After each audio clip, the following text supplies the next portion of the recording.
evening, and welcome back to another edition of the MyT Sports Podcast. I am your host, the one and only Dollar Mr. Take that himself. I am with my co-host, the Quiet Storm, KJ. KJ, say what's up to the people one time. Yo! Oh yeah, I gotta feel I'm gonna have to fix that.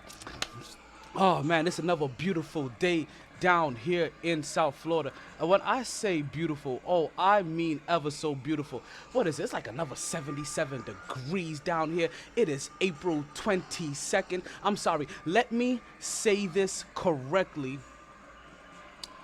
for everybody at home. Let me say this correctly for the individuals that maybe they don't know, maybe they're a little unaware, but it's something that's been going on for a very long time. When I say for a very long time, I am talking at least for 22 days. So welcome to 422. It is the remix on 420. But everybody, please, one time, if you have gone to the Nate Dogg School of Medicine before we start the podcast, you know what I was doing. Smoke weed every day. Woo. Take one time for the one time. Now, we got a good show for you today. We got a really good show today, and I'm really excited. Because, as I told you, like, we have the new year to talk about it as well. As you guys like to know what I like to consider the new year. We got the Last Dance recap coming up. We got a big old party that was going down here in South Florida in the football world. We got some basketball number ones that are making some moves. The WWE made an entire overhaul. I'm talking about we're about to start part one of us about to be your new favorite segment, and that is where we talk about our favorite player of all time. We're going to start off with the NFL North. And even before we start all that, right? Before we start all that, you know what I like to say. Happy New Year to everybody. Smoke weed every day. Happy New Year, Happy New Year, Happy New Year to everybody. KJ, I'm gonna ask you a question. Are you having me on speakerphone? Where are you located? There's a lot of sound in that background. My headphones are in. Is there like a TV on in the back or something? A radio? Yes. In the back, yes. Okay, Sorry about that. Okay. Yeah, because it's coming through and it's like there's a lot of... Yeah, okay. Thank you. If you need me to turn it off, I will. Oh, yeah, if you don't mind. That can be low. Alright. I will go turn off Jay-Z real quick. I heard him. See, I wasn't completely crazy. So, first things first, right? First things first. Before we go anywhere else, before we start, right? Like, big up and mad respect to what I like to call the New Year's, right? Because without the New Year's, I don't know how I'm functioning. So first of all, things first. Happy New Year's to everybody. Now you have to understand the reason why I call this the New Year's for me, right? It is a very simple thing.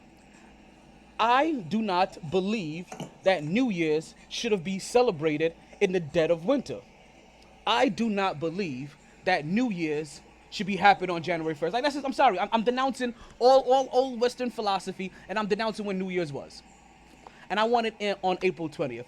Only because it's also spring. It also happens to be the time of spring. This is when life is coming. This is when new life is coming about. This is when everything is all getting warm again. Things are vibrant. You know, everything is coming together. But yet you want to have a party to represent the new year in the dead of winter when everything is dead, nothing is living, things are hibernated. Nobody wants to come out their house. The only thing you could do is celebrate and have a sweater party. No. I want to see everybody in their skimpies. You know what I mean? I want to see bikini tops and spaghetti straps. You understand? I want to see sundresses. I want to wear cargo shorts, even though I'm doing that all year long anyway. I want this for everybody. So I think that the New Year should be happening right now, in the middle, right when spring is happening, when when Mother Nature's now waking up. So you know what? Like I said, this is my New Year. It just so happened that be on my New Year, which my New Year's was 2 days ago, but on the New Year, you also happen to smoke weed every day. It's just one of the things that we do. Hey.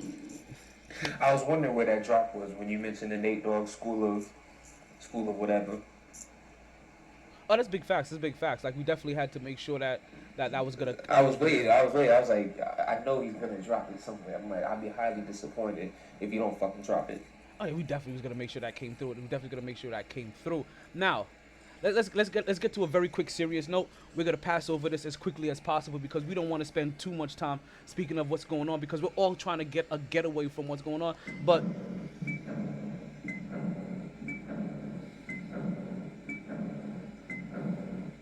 we do have the MyT Law, the Corona Chronicles Week 8. And this update so far this week, we have gotten our checks. Those checks have gone. It looks like there's still a lot of paranoia and fear out there. People are still getting sick. Like, yo, my prayers to everybody out there that's suffering. And it looks like Georgia is about to reopen. That is basically what's happened over the last week. That's all I'm getting into. You want to do deeper Corona talk? I'm pretty sure that there are more. That if you look on the live button on the Podbean Live, there are tons of live podcasts about Corona talk. You can go catch out one of them. This is the Mighty Sports Podcast. This is where we talk sports. This is where I finally talk sports. Because listen, thank you everybody that's showing up from the Podbean community that normally is here for me in the morning gab session with Natalie. This is not that morning gab session. This is not that at all. This is the weekly pod. Like, you understand? The morning gab session happens to be a spin-off from this podcast. This is where all the lightning and the thunder's at. This is where all the noise is made. You understand? This is where all the rocks is being thrown at glass houses. We don't care here.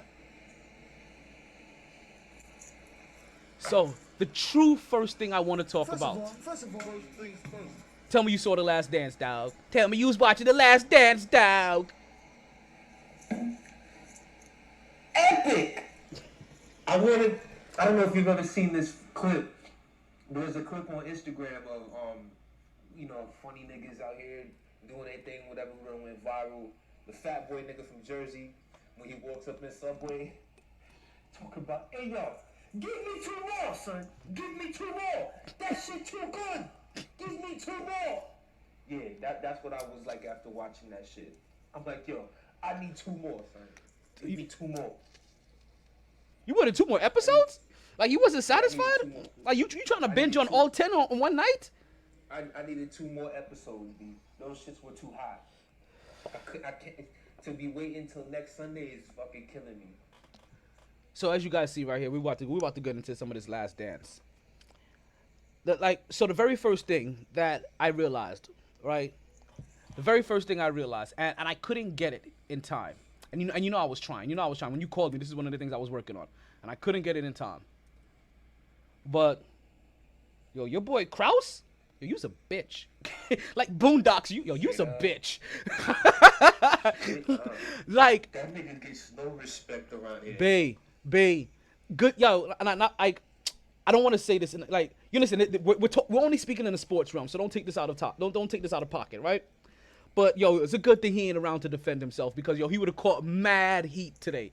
Yo, this week, he would have caught mad heat. I'm talking about, like flames. How do they say it down here in South Florida? En fuego. Like, it would have been pure, like, pots on pans Cubana, B. Re-renga kind of shit. Beginning of Scarface, yo, they would have been rioting against him. Yo, you said what to them? That, yo, we don't care if you win 82 games straight. We shutting this shit down. He does deserve some credit. Yes, he does. But still, you're saying that yo, you came in there like, yo, it don't matter if you win 82 games or not. I'm shutting this shit down, B. Yo, niggas get traded every day, B. You be alright? You rich, right? Cameron voice. Like, yo, straight up hit him with the gangster lean. Like, whose mans is this? Yo, why is this GM in this locker room? Yo, somebody get the skip out of this locker room. This ain't baseball. Man, if somebody don't get that tomato-looking ass nigga up out of here. That's the real definition of a tomato right there. You want to know what a tomato listen, looks like in human form? Jerry Krause. Anybody listening to the podcast, I will open this up to all callers. It's part of the reason why I came over to Podbean, because it made it so much easier for me to interact with you guys, not only via text, but also if you guys ever wanted to call us. So I am going to open this up in just a little bit to be able to get you guys' opinion. So don't ever feel afraid that because you guys feel like you can't call up. Trust me, your voice is always appreciated, especially in some of these later topics. I build segments just for you to come in on. So stay tuned. I got something for you, man. Listen, I don't mean to. I don't mean to divert a little bit. You see Sylvester direct in the room, KJ. That is one of my old coworkers. When I say that, like the gift of knowledge and the gift of gab, like holy shit, like he's the person that was gonna be our college and XFL dude. until shit got shut the fuck down. But we gonna still but he's not only that. He just has so much of that. And so much more than I know that I can talk about in depth that I want to go to him. But you know how much I love to give voices to people on here because when I hear other voices and hear other people talking to the passion, I'm like, yo, I gotta get you on the podcast beat. He's one of them. He's same way I came to you. Same way he's one of them. He's one of them. I'm like, yo, want you on this podcast. So I appreciate you listening. I'm gonna get you up here pretty soon. Don't you go nowhere. But do remember that you're gonna be hitting that calling button pretty soon. Now. Listen, Krause deserves some credit. He does. He really did put that team together. He really did help find all that talent. But he alienated the one nigga that he did not pick. Jordan is Jordan. Which happens to be the best player on the fucking team. Best player on time. Now let me let you guys know this, right? As I'm going to talk about The Last Dance. I am going to try my best to talk about this from the respect aspect that I have from Jordan. Because the Nick in me, the Nick at night in me, let's just say there's an elephant in the room when it comes to those situations, all right? I'm not going to go down that dark tunnel. Welcome, Nava, to the pod. But the fact that he came out boldly and was like, yo, we shutting this shit down no matter what. Like the balls on this cat. Like Jordan said it said it best. If you're gonna shut us down, right? If you're gonna break us up, let us lose.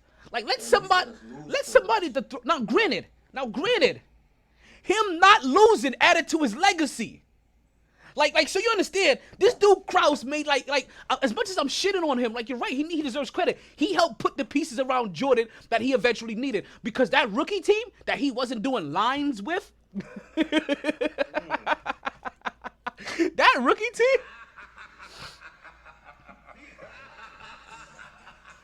that he wasn't doing lines with, we don't even know who any of them people are. You name me one person that you remember from that team when the Chicago Bulls jersey was looking like the Atlanta Falcons jersey, the Atlanta Hawks jersey. With the cursive. Yeah. That shit's smooth though. I'm not gonna lie to you because my earliest memory of Jordan was in his current jersey. So I remember years later when I finally saw the cursive one, and I was looking at him like, when the fuck did Jordan play for Atlanta?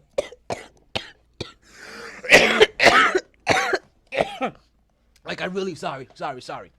This ain't the Rona. You ain't gotta worry. This ain't the Rona virus. That shit ain't that real. I have to remind you again. I have a PhD from the Nate Dogg School of Medicine. I know it sounds like I may have just skipped on a midterm. One more time.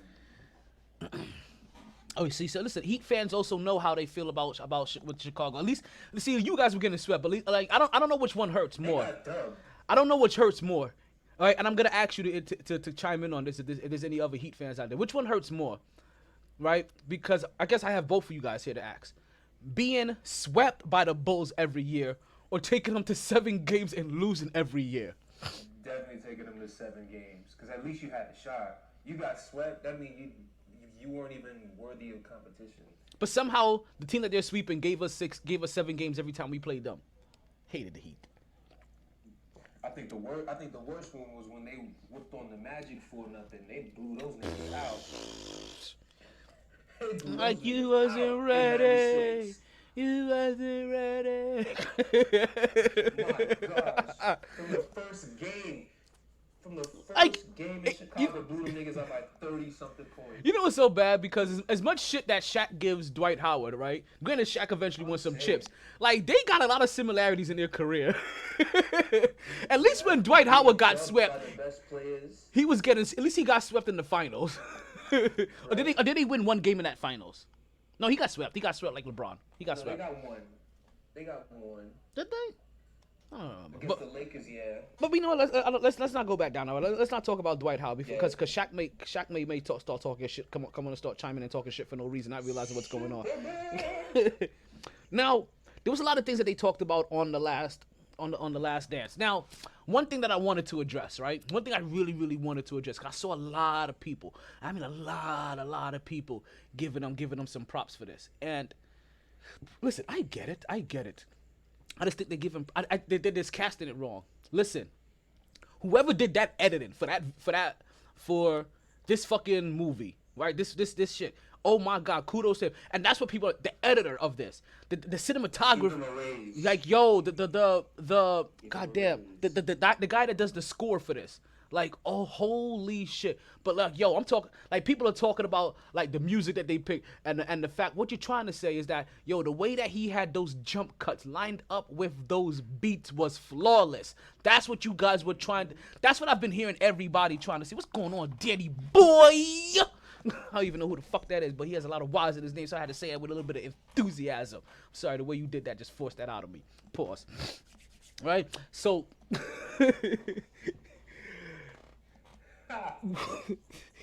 So, like this really brought a light to a lot of things. So yo, big up to the editor, obviously. Big up to the editor. Like this whole entire thing was put together well so far, really, really well. Like I'm talking about, like we were already like salivating at the mouth. Yes. Well, like I said, like, no, the jump cuts were great. That's what I'm saying. That's editing, though. That's editing. Somebody has to literally go in there and cut that scene and cut that scene and cut that scene and cut that scene. That's that. Yes.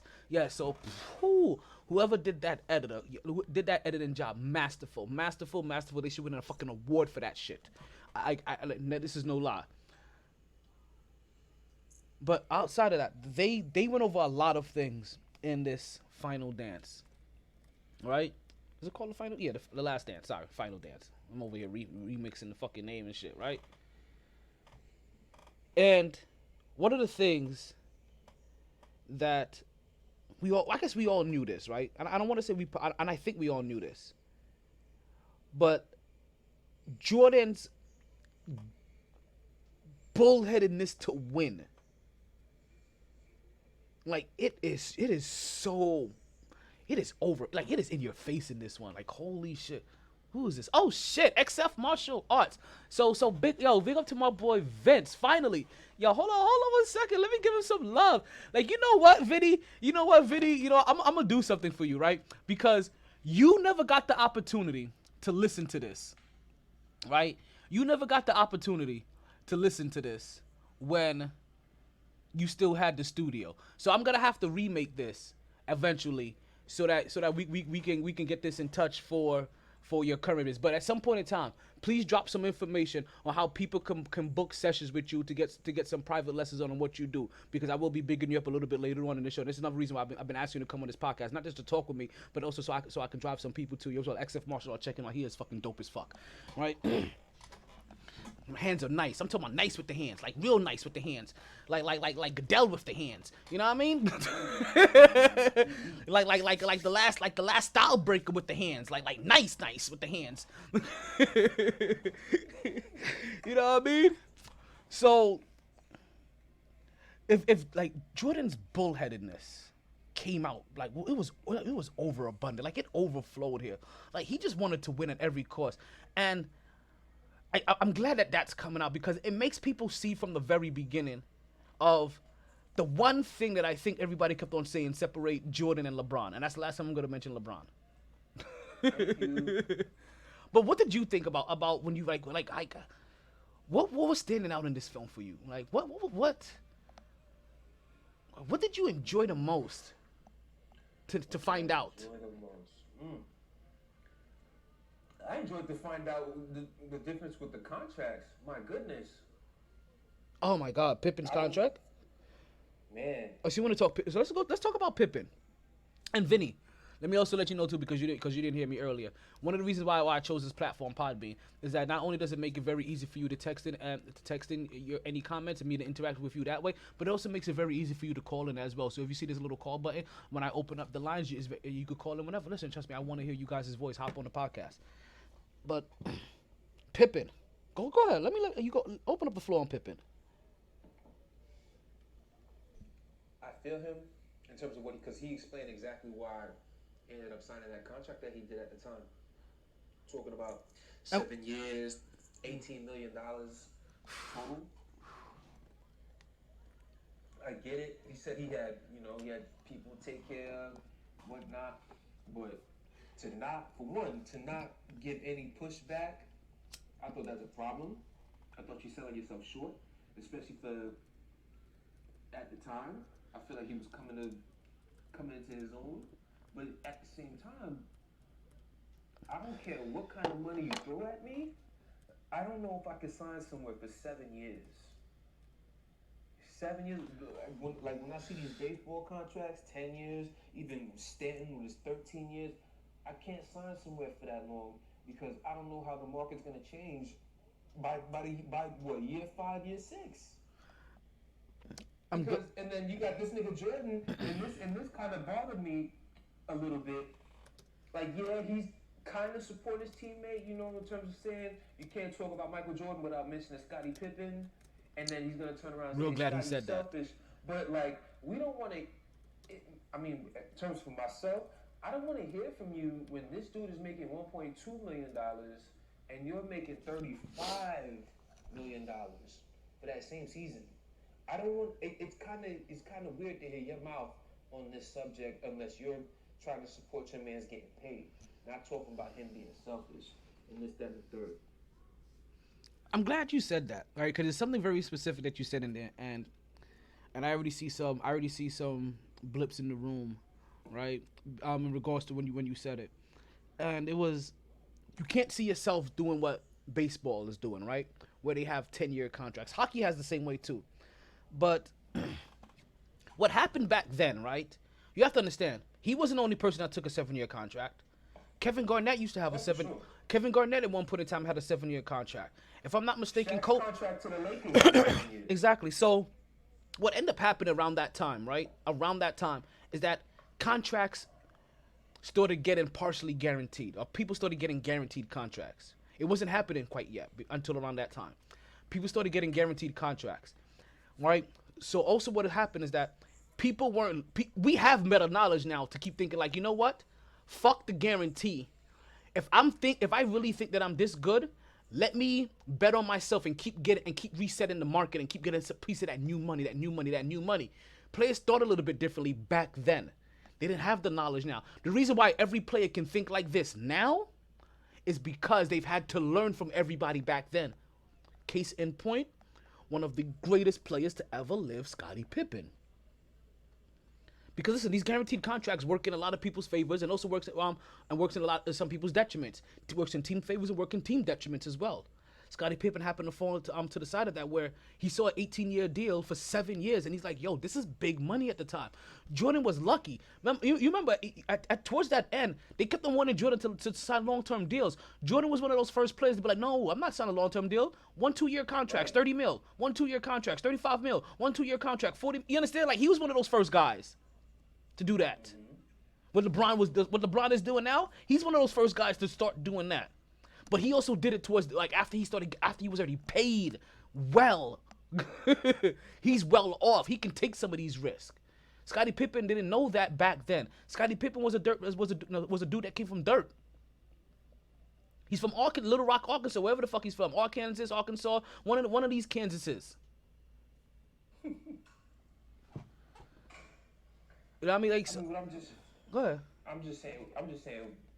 I think when it comes to any negotiation, the way he presented himself, like not the way he talked about it, I just feel like he jumped the gun like super quick.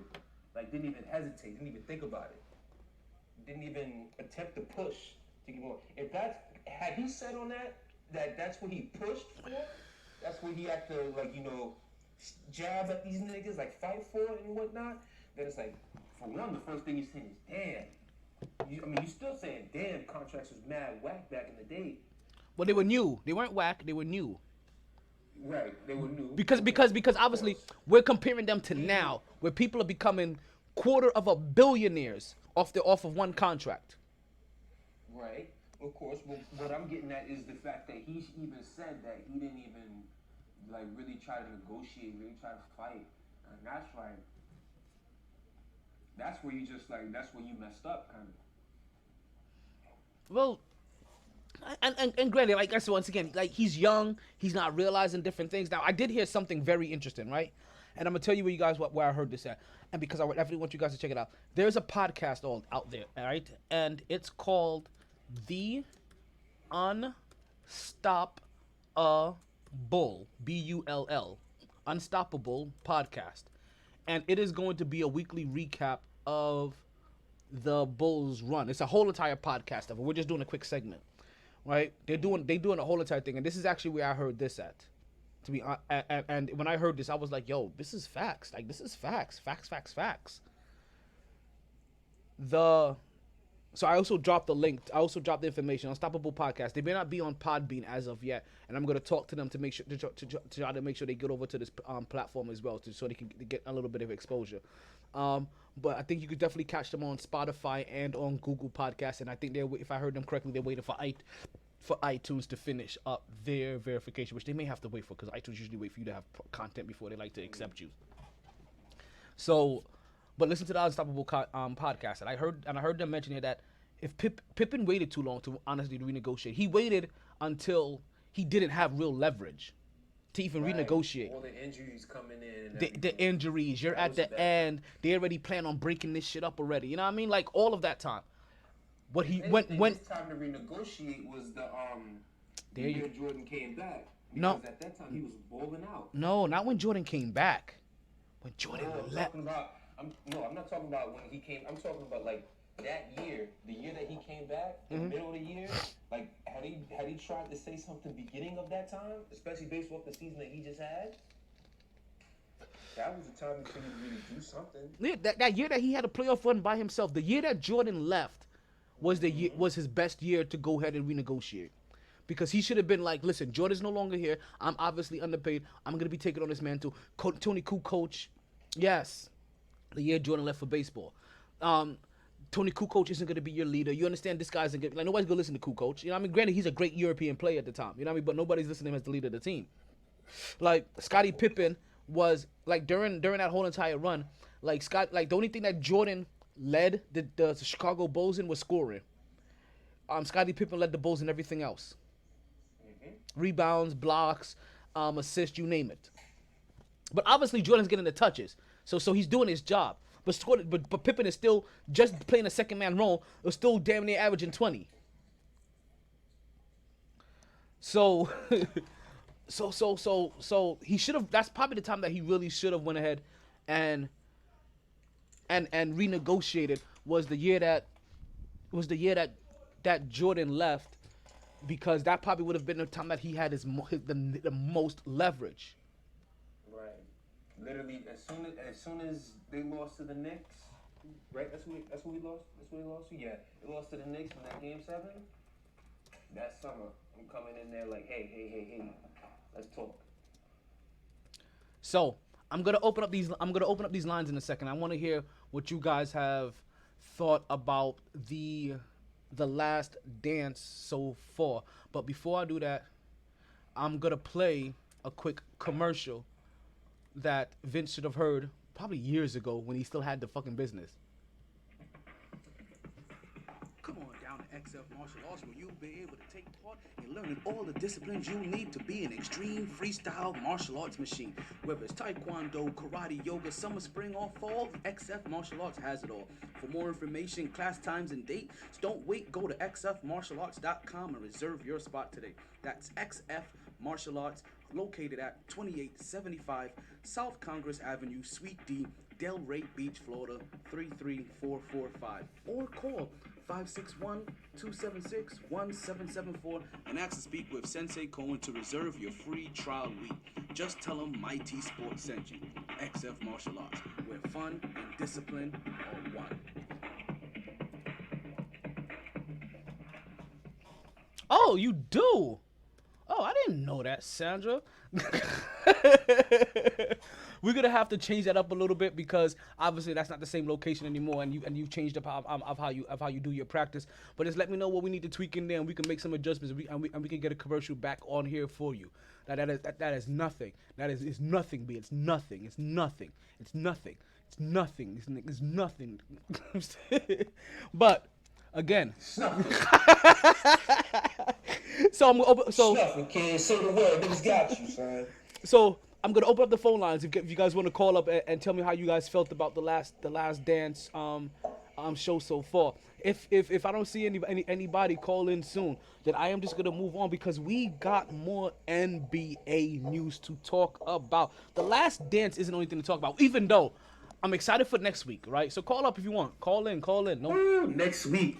Oh, let me turn you back down. Pistons and Magic versus oh man, next week gonna be some shit, man. Not only that, they have my boy. Like you already know who my boy is from that Bulls team. So when we do Chicago, right? When we do what we're doing, right? Our little segment. Don't be surprised if I pick this guy because you've seen what I've done to my own here. Don't be surprised if I pick this guy. But they're gonna bring out the worm. They're gonna bring out Dennis. Yo, I'm not gonna lie. I love me. No, it makes perfect sense why Dennis Rodman is your guy. if you know talent, it makes perfect sense why Dennis Rodman is your guy. Yo, welcome man to the podcast. Oh shoot, my mom just joined the podcast. Made me say shoot instead of you know. Yeah. Hey yo, your manager said we gotta talk some NFL draft. Oh, we listen. That shit is tomorrow. Oh no, listen. We will definitely get. We have a whole entire NFL Trust segment me. coming up. Trust me. Trust So we me, will. big So we dog. will talk Trust NFL. me, big dog. You should have been We'll here get it last week, Vin. You really should have been here last week. Last week we definitely Yeah, went heavy into the yeah. NFL draft. Last week it was on. Oh yeah, we went heavy, but right now we're still talking NBA because there's some NBA news that's coming out, right? What's going on, Looney? Looney, what's going on? Let's thank you, Looney. Looney is one of my Podbean family members. Welcome, thank you for coming out to the podcast, showing some love. So let's continue. So the NBA definitely got some news going on in the NBA this week, right? And one of the odd things, right? I want to say is going on right now, and you know what? I'll reserve the 2K thing for a little bit later. But so I'll leave that oddball out. The WNBA had their draft. You see, like you guys know how I am. You guys. Hey ladies. Where the ladies at? Yeah. Where the ladies at?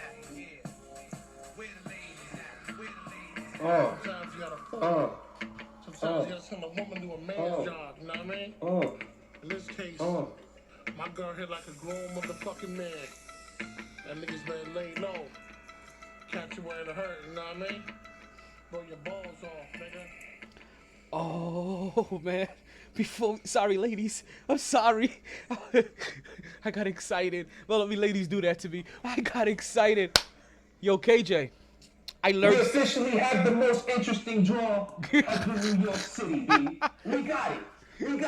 And it's not coming from the Knicks. It's not coming from the Nets. It's damn sure not coming from the Mets.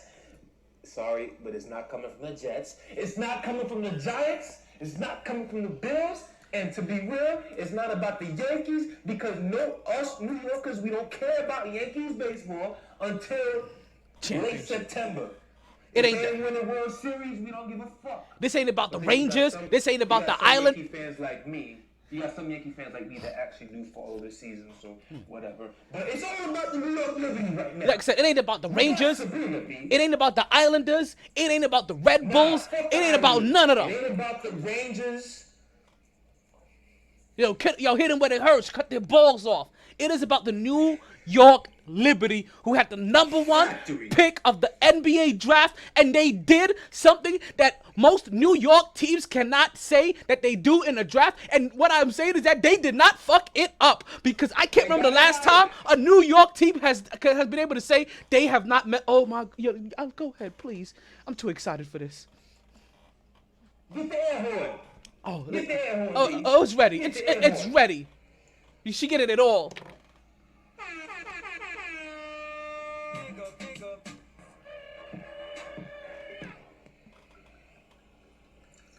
You want it again? Leave it to the New York women to get it right. Leave it up to the women to get this shit right in the draft. See why we need women in charge? Maybe our Knicks could get well if we put women in charge. They picked up who is the best player coming out of college. Sabrina Ionesco? Is that how you pronounce her name? Her last name? Yes. But I'm telling you, this is the chick that was training Certified baller. that was training with Kobe before Kobe was gone. You know what I mean? This is the chick that was training with Steph after Kobe was gone. Like this is like this is a bro. Like when they were showing her past games, like after shit shut down, because that's what we call it, coronavirus. You know, after shit shut down, right? After shit shut down. Yo, I watched some of her old games, and yo, hey ladies, you have a bona fide star on your hand. I am talking about STUD stud, and not in the way that goes to the LBGT community. It's like watching Becky Hammond and Diana Taurasi, and they had a baby. I'm talking about like straight. Danger zone, danger zone, danger zone. Danger zone, danger zone. For once, they didn't mess up a draft. Oh my goodness. Whew. Now, had they messed this up, I would have lost all hope. But it I came, literally watched the WNBA draft just for that. which was the highest rated WNBA draft in history. Granted, it could be because of what happened, you know, with the shit shutting down. But still, I'll take it. I you know how much I love me some women's sports. I love bigging up and highlighting some women's sports. Oh my goodness. I was so happy for that shit. But New York Liberty did also lose. They lost their best player. Sure did. They lost Tina Charles. Champion Tina Charles at that. She wasn't a champion with the New York Liberty, but she was a champion, I think, with Connecticut or whatever. Suns when she played with them. But while we lost our best player, Vince. Are you still there, Vince? Vince, let me know if you're there. Vince, let me know if you're there. I got a question for you. I got a question for you guys. So let me tell you this. It's gotta be hit. We talking New York. Did they come out on top? Anybody out there? Did they come out on top? Listen to this trade. You lost your best. Now, granted, this wasn't your best homegrown player. This is a player that you had traded for, that you had traded for, that you ended up getting from another team. So you ended up having to give some piece. You know what I mean? So you end up getting this player afterwards on the market. So for your best player, technically, right? So let's say at the time Melo, right? If you want to put it into men's sports. For your best player, you got the first round pick from 2020. You got the first round pick from 2021. You got their second round pick in 2021, their third round pick in 2021, and a player. Wow. So you got 2 years of first round picks and basically their first 3 rounds in the next year. And a player. Sign me up. Like, yo. Sign me up. And Melo, I love you, but you got to go, man. And you know you're getting Zion Williamson in the draft? Like, and I'm getting another player. well, not Zion Williamson. This would have been them getting John Morant in the draft. But they're getting, oh my God. Oh my God. The Liberty was shit last year. That's why they got the number 1 pick this year. Like in the WNBA, it's true. 10 and 24, something like that. 10 and 24. They were horrible, but they still almost had as many wins as the Knicks, and they play half of the games. Shit. I'm just saying. Now I gotta find the Knicks record just to confirm. Yes, that's the Herschel Walker. Just to really confirm. Yo, to really confirm that. Are you seeing the comments? My homeboy Jay said that's the Herschel Yes, Walker trade of the. big facts. Yes. Major facts. Yo, you know what? Major facts. Thank you for that one. For real. Now, Knicks only have 21 games out of 70. so they're like half. 21 games out of basically 70 games. Like that is 66. God. 21 out of 66. It's disgusting. These Knicks. Yeah. Like what are you supposed to do with them? Anyway, we ain't supposed to be sticking. We sticking to the ladies right now. Actually, we're about to move on from the ladies because because they're not the only ones producing number 1 news, because the number 1 overall pick or the number 1 overall prospect coming out of high school has decided, I'm skipping college.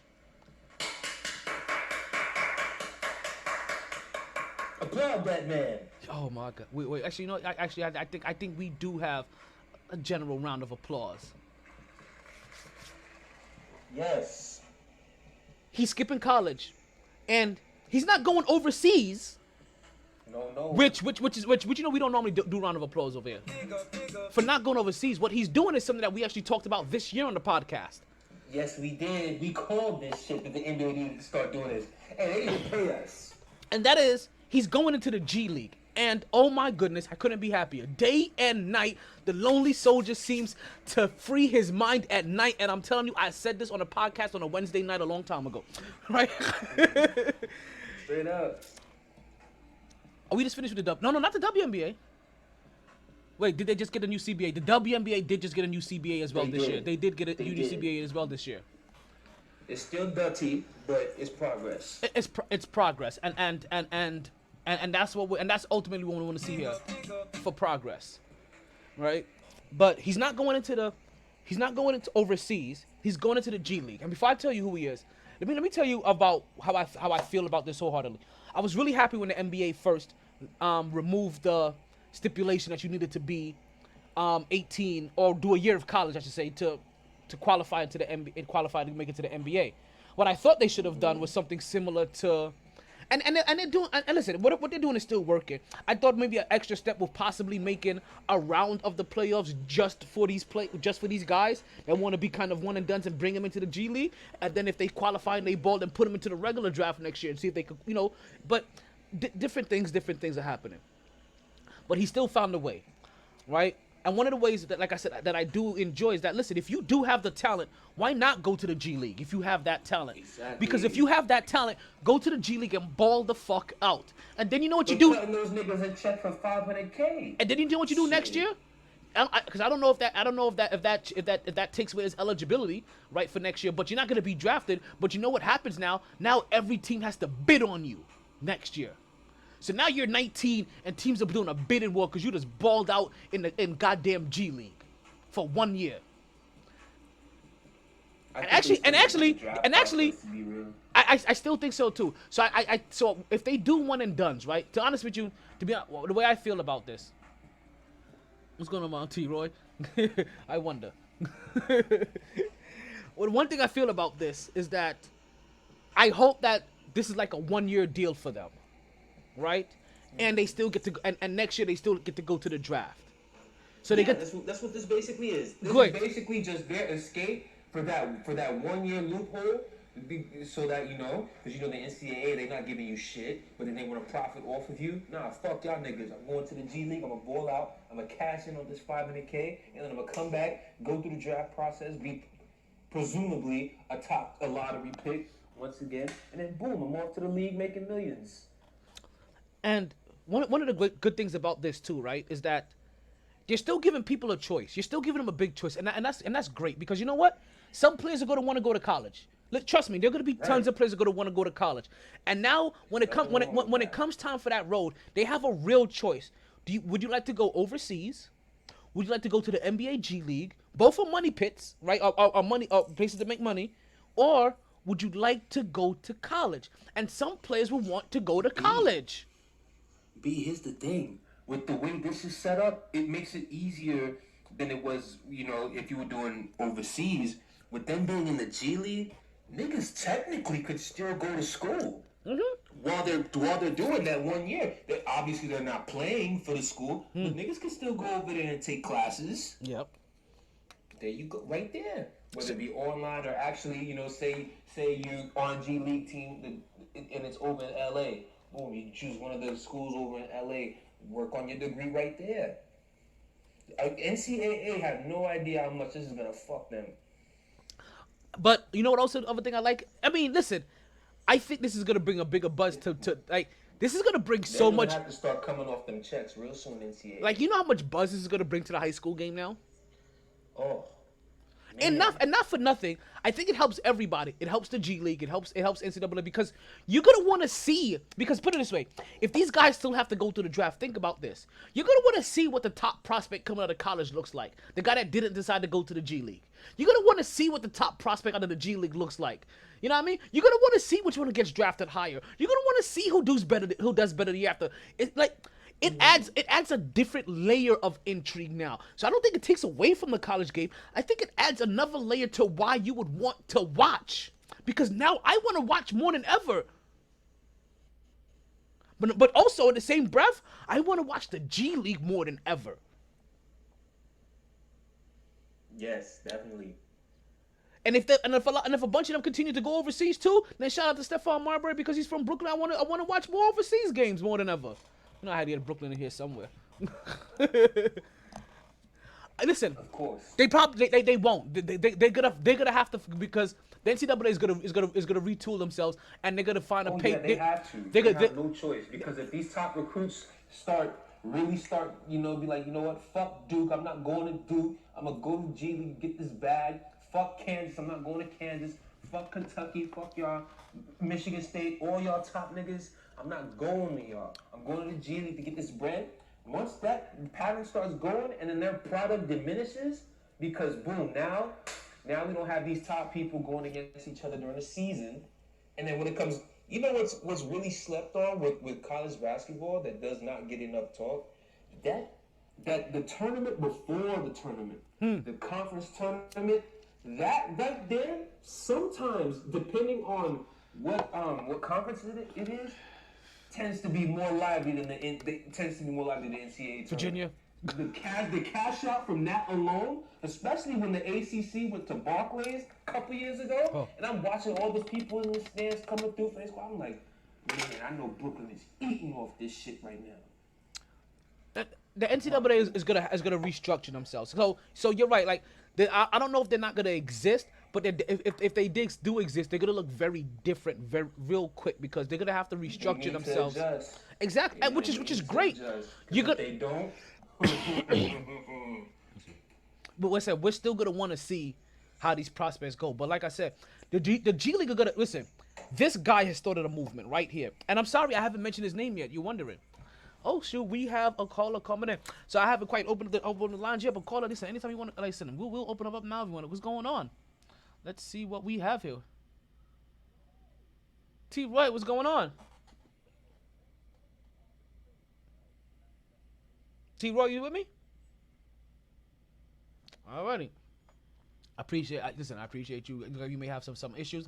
I'm gonna let you work through your issues, right? I'm gonna disconnect you for right now. Let you work through those issues. When I open back up these phone lines, we gonna get you guys back in here. Don't worry, these lines I are wish you were much nicer than Stephen A. What? Because listen, you have to understand, like, so podding is a little bit different. Like in the pod community, right? Like you don't have somebody screening your calls. In the pod community, you don't have somebody that can cipher who's gonna be good content or not. So when you get into the pod community, right? Sometimes you gotta take the good with the bad. You know what I'm saying? Because when we pod, listen, we want to show love to everybody, but sometimes either people don't have their gear together, or the T and Roy could stand for troll. So I'm just saying, it could be anything.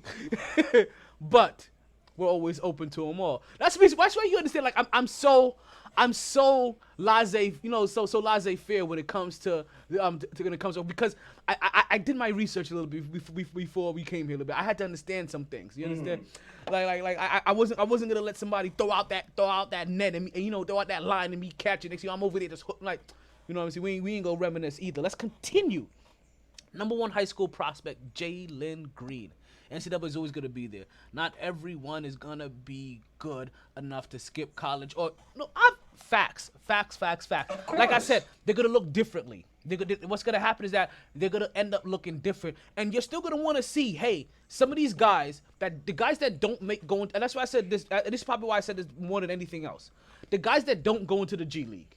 The guys that don't go overseas. The guys that don't go automatically to the NBA, right? But ultimately, let's leave the NBA. The guys that don't go overseas, the guys that go into the G League. We're going to want to see how these coaches are developing these guys. You know what I mean? How these prospects are how they're going to be now start matching up. That's like, it's going to add, it's the NCAA is still gonna be there. They're gonna look a little bit different, but it adds a different layer of intrigue. We're still gonna want to see what the top prospect coming out the NCAA is gonna look like, and how they're gonna look like compared to the top G League prospect, and how they're gonna look when they make it into the NBA, and what kind of patterns is gonna be happening. Because now they're gonna start judging these coaches a little bit better. Because you know what? They're not always gonna be blessed by getting the top prospect. That top prospect now is probably gonna go to the G League. So now let's see you coach. Let's see you coach. Now let's see you earn these $5 million fucking dollars.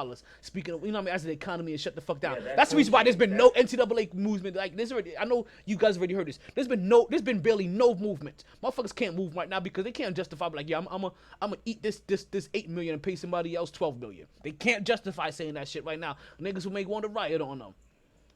Like you like, yo, donate that shit, B. Like you already know the boosters are paying for your house. Sorry.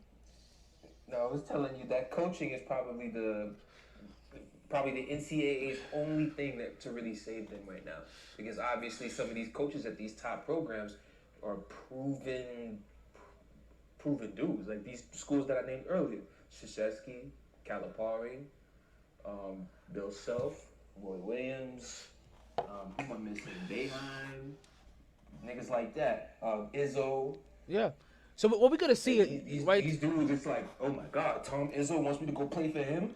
But then again, this nigga's not paying me. G League paying me, but I don't know about this coach. Can he really develop me? What do I do? So what we're gonna see is gonna be something very interesting, right? And it's gonna be who's being highlighted where. In the NCAA is gonna be the coaches. In the G League, I feel like it's gonna be the system. And then in the NBA, obviously, it's the players. Mm-hmm. So you're gonna go from. So it's not you're gonna be the coach so much because that coach is supposed to be an extension of whatever their professional system is. But also the thing I like about the G League too, and also with this whole new route, is that this is the NBA opening up their borders too. Cause they already have a couple foreign teams in the G League, if I'm not mistaken. They have a couple of foreign teams in the G League that's coming in this year. So they already got like a South American team being added. North American, well, they already had North America, but you know, so they're opening up to the Americas. They're gonna have another international teams, and this is where never gonna be another funnel for international players to start coming into as well, to get paid from their league. You know what I mean? To come in from their leagues.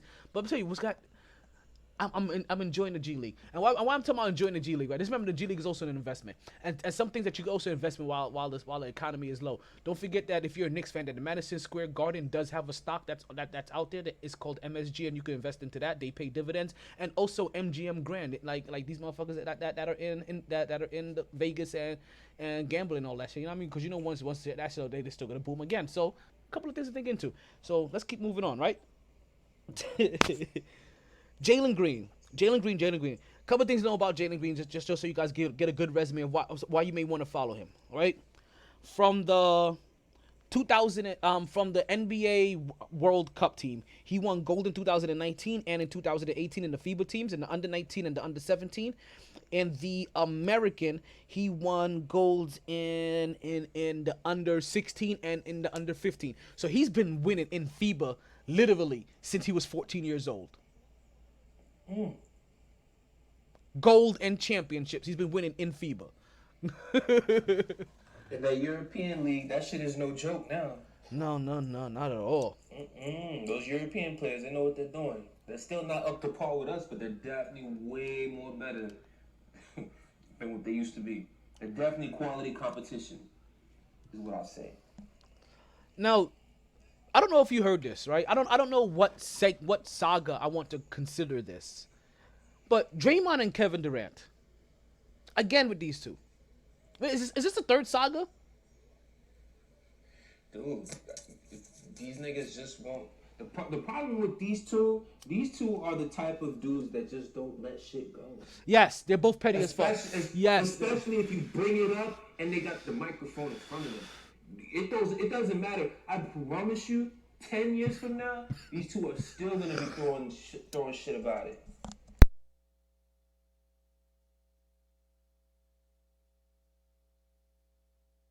Talking about it. Yes, yeah, and they're always gonna talk about it. Like this is gonna be. They have way better. Listen, they way better fundamentals in the Euro League. Way better. You may have heard me talk about it here on the podcast. They have better fundamentals in their Euro Street Ball. When me and my Army, but like I'm talking about like my army, like your squad, like the squad that you always play pickup with, the squad that you know on any given day that you can beat anybody that comes onto your gym that comes. You know what I mean? Like yo, we may take a loss here and there, but you're winning the majority of your games. We took our squad from base onto the courts, right? Like the street ball courts in Germany. Them niggas fundamentaled us on the street courts and bust our ass. And that's when I realized I was like, oh, that's the difference between European and fucking American game. They bust our ass, dude, continuously for a month. Movement is elite. Yo, the off-ball picks, like the screens, I mean, they rip Hamel to us to death. They rip Hamel us to death. I believe it. Rip Hamilton, you, Reggie Miller. Whoa! Pause. There's a reason why I said Rip Hamilton, okay? I know why you said Rip Hamilton, because you just can't respect greatness. Trust me, I'm a Knicks fan myself. It's not about respect greatness. It's not about nothing about. We don't say that name here. Sorry, he makes me emotional. Really I'm Kevin Durant. I'm Kevin Durant, Draymond Green petty right now, I can't let that go. I can't let that go, man. I cannot. No. Well, then make sure you cut me off as a friend, because listen, man. I can't listen. Me and Reggie. I'll be real. He's one of the reasons why niggas had to make sure that 3-point shot was on point.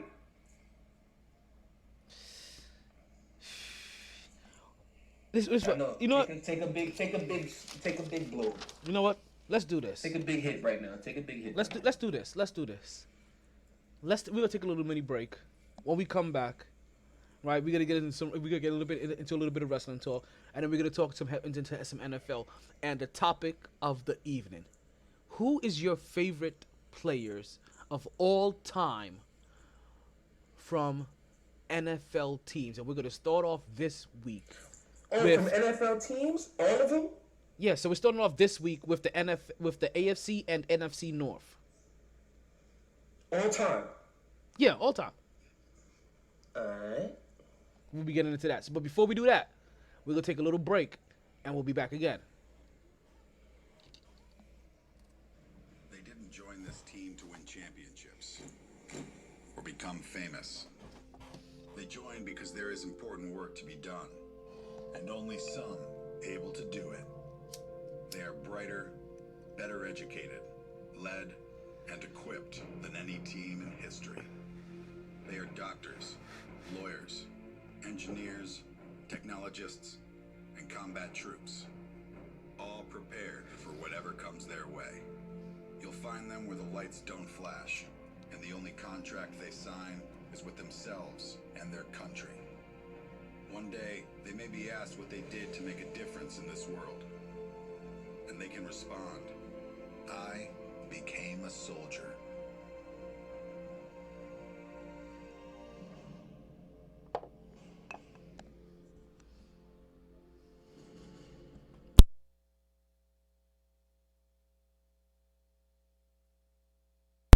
And we are back to the MyT Sports Podcast. I'm your host, the one and only Donald Taylor, a.k.a. Tony Baritone, a.k.a. the Mad Podcaster, a.k.a. your girlfriend's favorite podcaster, a.k.a. to the Chocolate Boy Wonder. And I still have my co-host here, the Quiet Storm, KJ. KJ, say what's up to the people again. Yo! If you're listening to the podcast, don't forget that you can always catch the re-air. If you're listening live, I always appreciate my live audience. Thank you so much for listening live. There's two places to listen live. Either directly on the website at mytsports.net. That's M as in Mike, Y as in Yankee, T as in Tango, sports.net. Or you can listen live directly on Podbean. Listen, on Podbean is actually a very easy way for you guys to call up and listen. So I actually do like when you actually listen to Podbean. Even I really should tell you to go to my website. I got to figure out ways to make this work. Right? If you're listening on the re-air, once again, you can catch the re-air anyway. We're talking about Spotify, Google Play, iTunes. We're talking Podbean, YouTube, which I learned. Oh, KJ. Have you not noticed something? Have you not noticed a little bit of freedom this week with this podcast? Have you not noticed me let a little bit loose this week? Have you noticed this? No, because what's different from any other week? Well, I no longer give a flying fuck about what YouTube does. Because I learned something. YouTube doesn't What'd you block learn? my video. All they do is take out the music from it eventually. Oh. Yeah. So then drop that background music. Yeah, exactly. That's Sure. well. So once I learned that, I was like, oh, this is not so bad anymore. So basically, they go in and they just edit it and take out the shit that they don't like on the underbed, and I don't have. Oh, not Guan, brethren, Guan, go ahead and take her that. So, like, Make sure you eat your mama backside. you know, How like, you do it? yeah, for real, like that's extra work I don't gotta do anyway. Like, somebody else, oh, whatever, go on over that stuff. I don't even care, right? Yeah, man out here killing himself. We got to figure something out. So,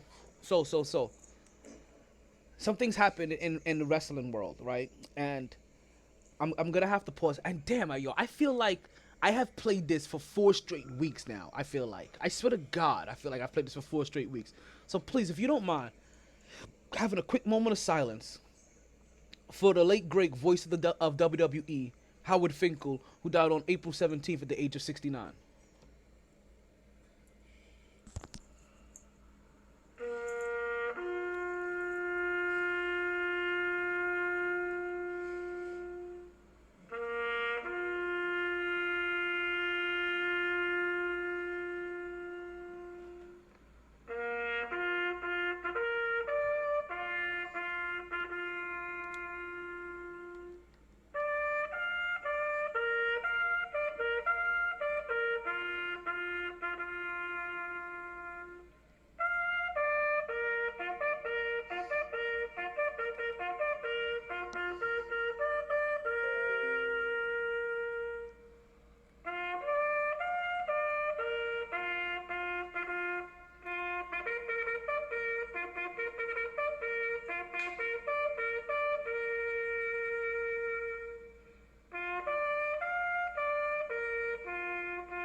Yeah, so rest in peace to Howard Finkel. Like I said, one of the great announcers in the game. And as you guys know, like not only am I'm a big wrestling fan, but I also do ring announcing as well for a local ring organization down here in South Florida. So like, yeah, when I heard I was like, yo, that's one of the voices, man. That's one of the legendary voices.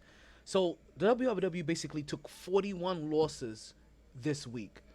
40 of them because they had to release and furlough a bunch of people, and 1 because of death. So the wrestling community is feeling it as a whole, because like I said, that's a lot of jobs lost, and there's a lot of people that's gonna be feeling that death. Now, Rest in peace to the legend. yes, rest in peace to the legend. But now, the part that you guys have been waiting for, the part that you guys called in for, right, is where we finally get into our NFL talk, right? Cause there are some things. Oh yeah, you know I had to keep it in my proper theme of the day. So there's some things happening, and like I said, we do have the draft tomorrow. So listen. Some people wanted to call up and talk draft. Here is your time. The phone lines are open. Let's talk a little bit about the draft. I know we got some Giants fans out there. I think we got a Charger fan. No, Dolphin fan. I'm tripping. I was thinking more Minnesota, to be honest with you. Vikings fan. no, basically because that's where he went to school at and he wrestled at. So that's also, I'm surprised he didn't have more to chime in on the wrestling bit. But Ooh. Speaking of Dolphins, you want to hear something slight funny that are kind of gonna have Dolphin fans kind of mad at me? Oh, go ahead. So I was watching, all the Smoke podcasts with Matt Barnes and Steven Jackson. Mm-hmm. A couple weeks ago, they had Deion Sanders on there, right?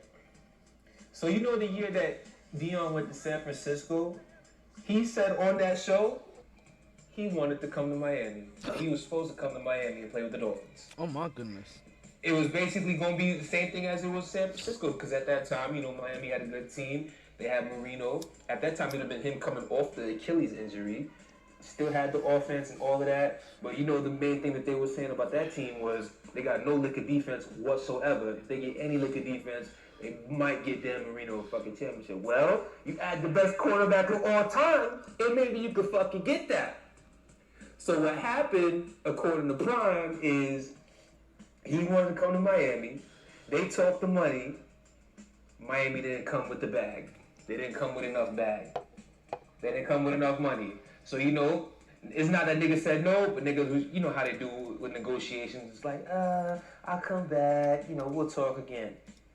And that whole process, while waiting, while the standoff going on, 49ers owner swooped in, offered him the money, told him what it was. You get to thinking like, San Francisco, they basically right there. They're in the NFC Championship game every motherfucking year. Even though the Dolphins do get to the playoffs, they get to the NFC Championship maybe once every few years at that time. Man.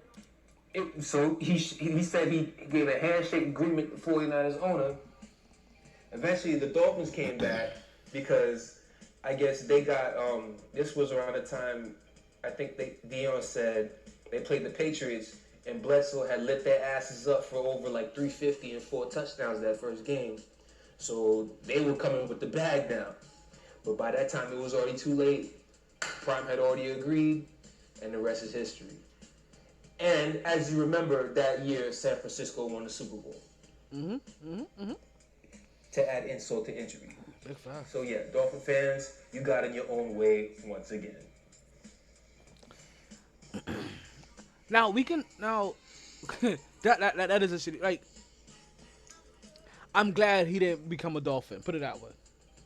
And if I'm happy that he didn't become a Dolphin, that means Dolphins fans should be a little upset that he didn't become a Dolphin. I ain't gonna lie, that promo that he would have got, the primetime persona, with, you know, the market and everything, and being in Miami, the kind of money that he would have made down here. Oh hell yeah! And generated for cornerbacks to come. Hell man, yeah. It probably would have got close to the same level as receivers are getting paid if if he came here. I don't know. There would have been a lot of partying. There would have been a lot of partying. And I don't know if. Listen, I'm glad he went. I'm glad he went to San Francisco. Let's just say this. That just when I was listening to that live, I just started laughing. I said, "Wow, really? You didn't offer the bag to the best cornerback of all time?" All right, whatever. So, the draft is coming up tomorrow, and normally I gavel with all the fellas, and I like to gavel with the fellas. I ask them this every year. Like they may find it annoying. Like I don't know, cause I'm always finding ways to gather. But listen, I don't even care so much about the draft. I'm just like, yo, let's go chill, have a couple of beers. Like I'll pass out on your couch somewhere in the second round. You know what I mean? And let's just drink and chill out and talk shit and see what the fuck is going on real quick. So I like to have a gathering for the draft. So just to let you guys know, I'll probably be having one for this draft as well. And I'll probably just do like I'll probably just have like just pop on fucking house party for the draft, and that way we can kind of just watch it, you know, respectfully from our own thing, and kind of let's just react to it together. But I'm like, this draft is so like, put it this way, this draft is just so odd to me. Its oddity makes it very uninteresting to me. To be honest with you, I'm very uninterested in this year's draft. Really? Yes. All the talent is coming out this year, and you're uninterested in it? Because I'm losing the spectacle. This is one of those things where I want the spectacle. Oh, you want the show, the glitz, the glamour, niggas to be coming up with their little fly suits and whatnot. Yeah. Shake the commissioner hand, all of that. You want all that jazz? Yeah. I don't give a damn. I don't give a damn. I don't give a rat's ass, bro. I really don't. I just need to hear, and so is going here. So is going Yeah. If anything, all that show with the whole everybody coming through and all of that crap probably delays the process. So listen, I'm definitely gonna be watching. Like I'm never saying I won't be watching. Like I said, I'm gonna have a little watch party just to watch. But it's a part of me that. Okay, so maybe yeah, I really missed the spectacle. I really missed the spectacle for this event. Now, so and okay, they're gonna do some kind of spectacle, I guess. You know, like they'll still have they'll still have their board, and they'll still have the numbers and the films and all the and all the other stuff. You know what? Maybe, I don't know. I don't know. I don't know, B. There's something missing about it. Like like nothing else has really been affected to me. Like everything else I've been able to accept. Like something I'm like I don't know. But once I watch it, I'll probably be right in love with it. I'll probably be right in love with it. But as far as the talent that goes, oh, I'm excited for that talent. I am excited to see how many of these wide receiver goes. These wide receivers. I'm excited to see these wide receivers. Where Joe Burrow goes. You know who I'm really. You know he's going to Cincinnati. You know who I'm really excited to see go somewhere. Jalen Hurts. Yes. You know where I heard he was going, right? The word is he's coming to my squad. Wait, where do you guys draft? The word is second round, but at this point, I'm like, how the fuck can he even get to the second round, honestly? Because I'm hearing teams talking about snatching him at the very end of the first. I'm not buying it, but all I know is if in the second round, if I hear Jalen Hurts' name for the Steelers, I'm throwing everything in the air, and I'm having me a little dance party. So we got T attempted again for a second call, and thank you again for trying to call in, T. We'll get to you in just a minute. I heard he may be going to somewhere else, and where I've heard Patriots actually excited me, and I heard the Dallas Cowboys. Ew.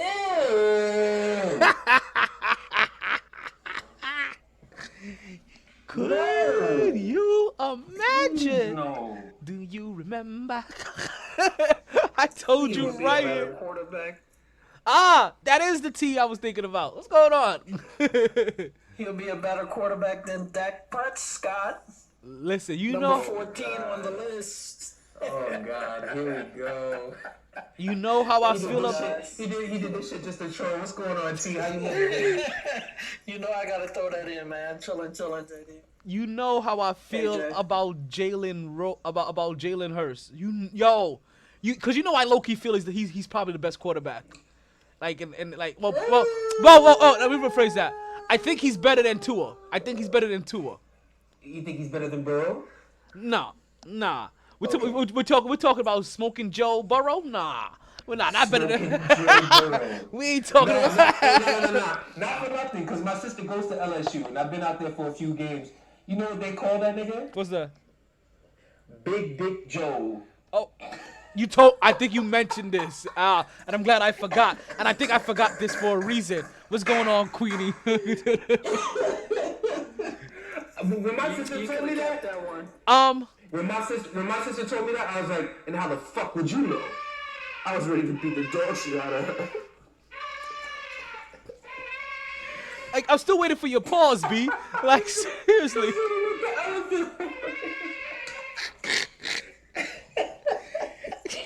I'm still waiting for a pause from you or something. Like, no, that's not what I call him. I say, yo, I was in my head. I was like, yo, I see any man call that nigga, you an automatic. Like, automatic game. Even if I hear them call him. Even if I hear them call him BD Joe, I'm like, no. Play, damn it. Like, I'm throwing a red, you getting a red card. We flipping football on you, and we flipping footballs on you, and you being ejected. Red card, no.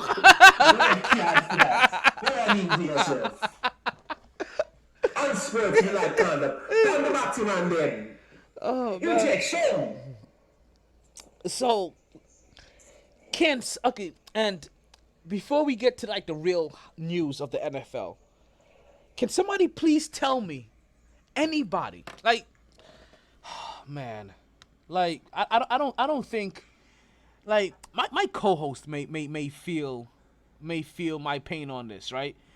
Because he knows what I've said over the last months. But can anybody, I mean, just Cam Newton doesn't have a home.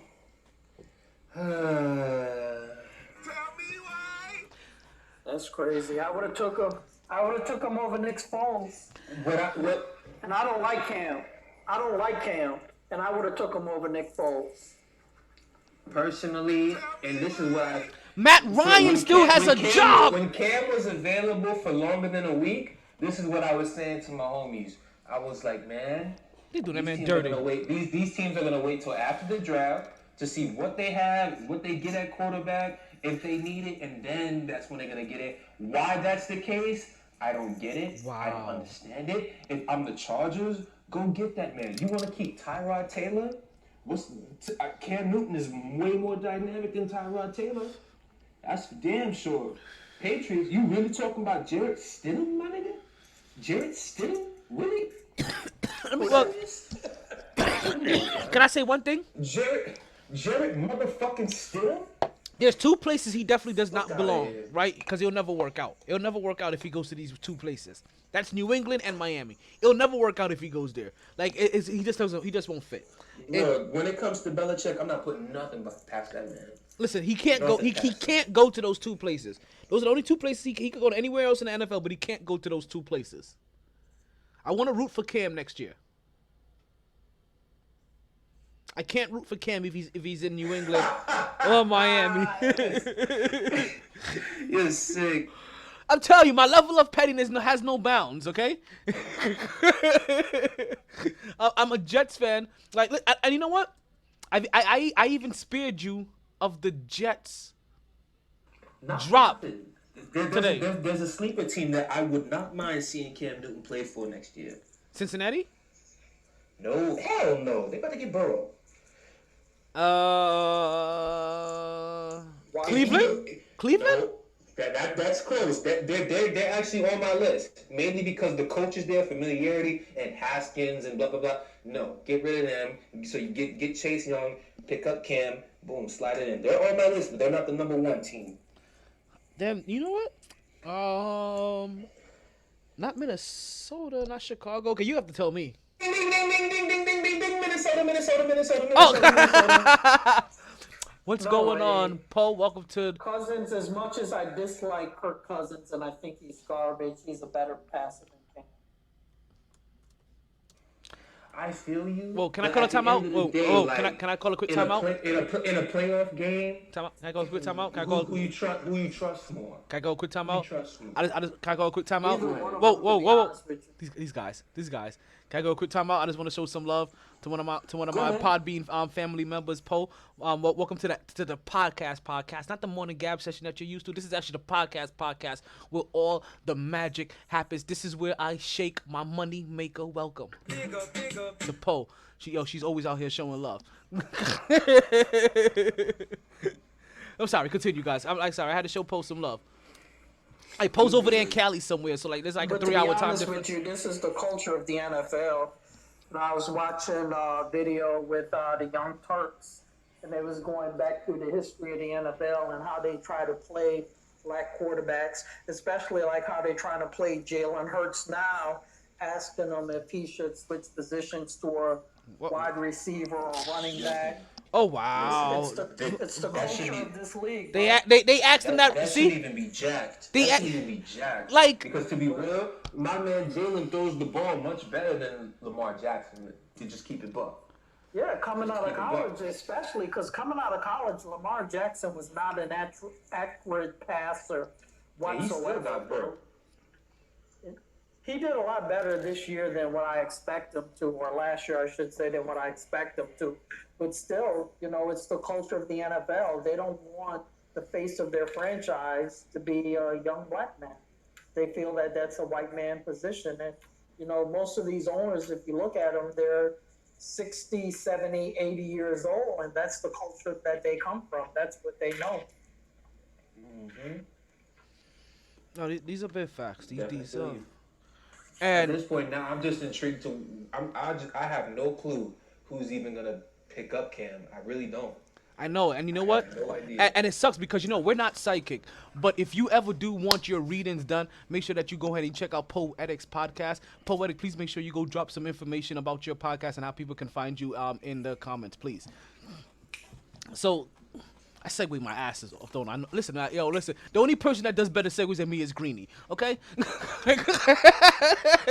Like I'm feeling myself right now that much. Okay. Yeah, you definitely are, bro. If you don't get the fuck off your high horse right now. Okay, so I'm gonna ask this to everybody everybody that I have on the line and everybody that's in the room. And Poe, are you a football fan? And if so, let me know what your favorite football team is. Like we'll see if we get any oohs, ahs, or yeah, right? And also, everybody else, where would you like to see Cam Newton go? You asking them? I would like to. Well, I'm asking both of you here on the line, and I'm also asking the room. That you like to see him go to Minnesota. I would love to see him on the Bears. Like, I have no idea why we got Nick Foles and then got rid of Trey Burton, a tight end that he's familiar with, for Jimmy Graham. You guys got Jimmy Graham this year? Yeah, they picked up Jimmy Graham. Like, not for nothing. Like. My man's couldn't do nothing with Aaron Rodgers. The hell makes you think he's gonna come over here and do something with Nick Foles and Mitch Trubisky? At this point, and my thing is Nick Foles threw touchdowns to Trey Burton, and we cut him. Right. He was definitely throwing TDs to him in Philadelphia. Like I said, a horribly run organization. Yeah, I'm definitely feeling Cam on the Vikings, man. I wouldn't mind seeing that read option with him and Dalvin Cook.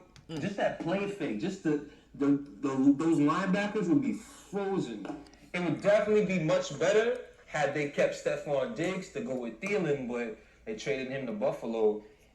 So that kind of if Stephon Diggs was still on the Vikings, I would definitely go, yo, Cam, get your ass to Minnesota. Yeah, but Dalvin Cook's stats would go down considerably. Honestly, I don't think so. I really don't think so. And here's no. But here's the reason why. Cam never had a receiver like that. Because I'm thinking off when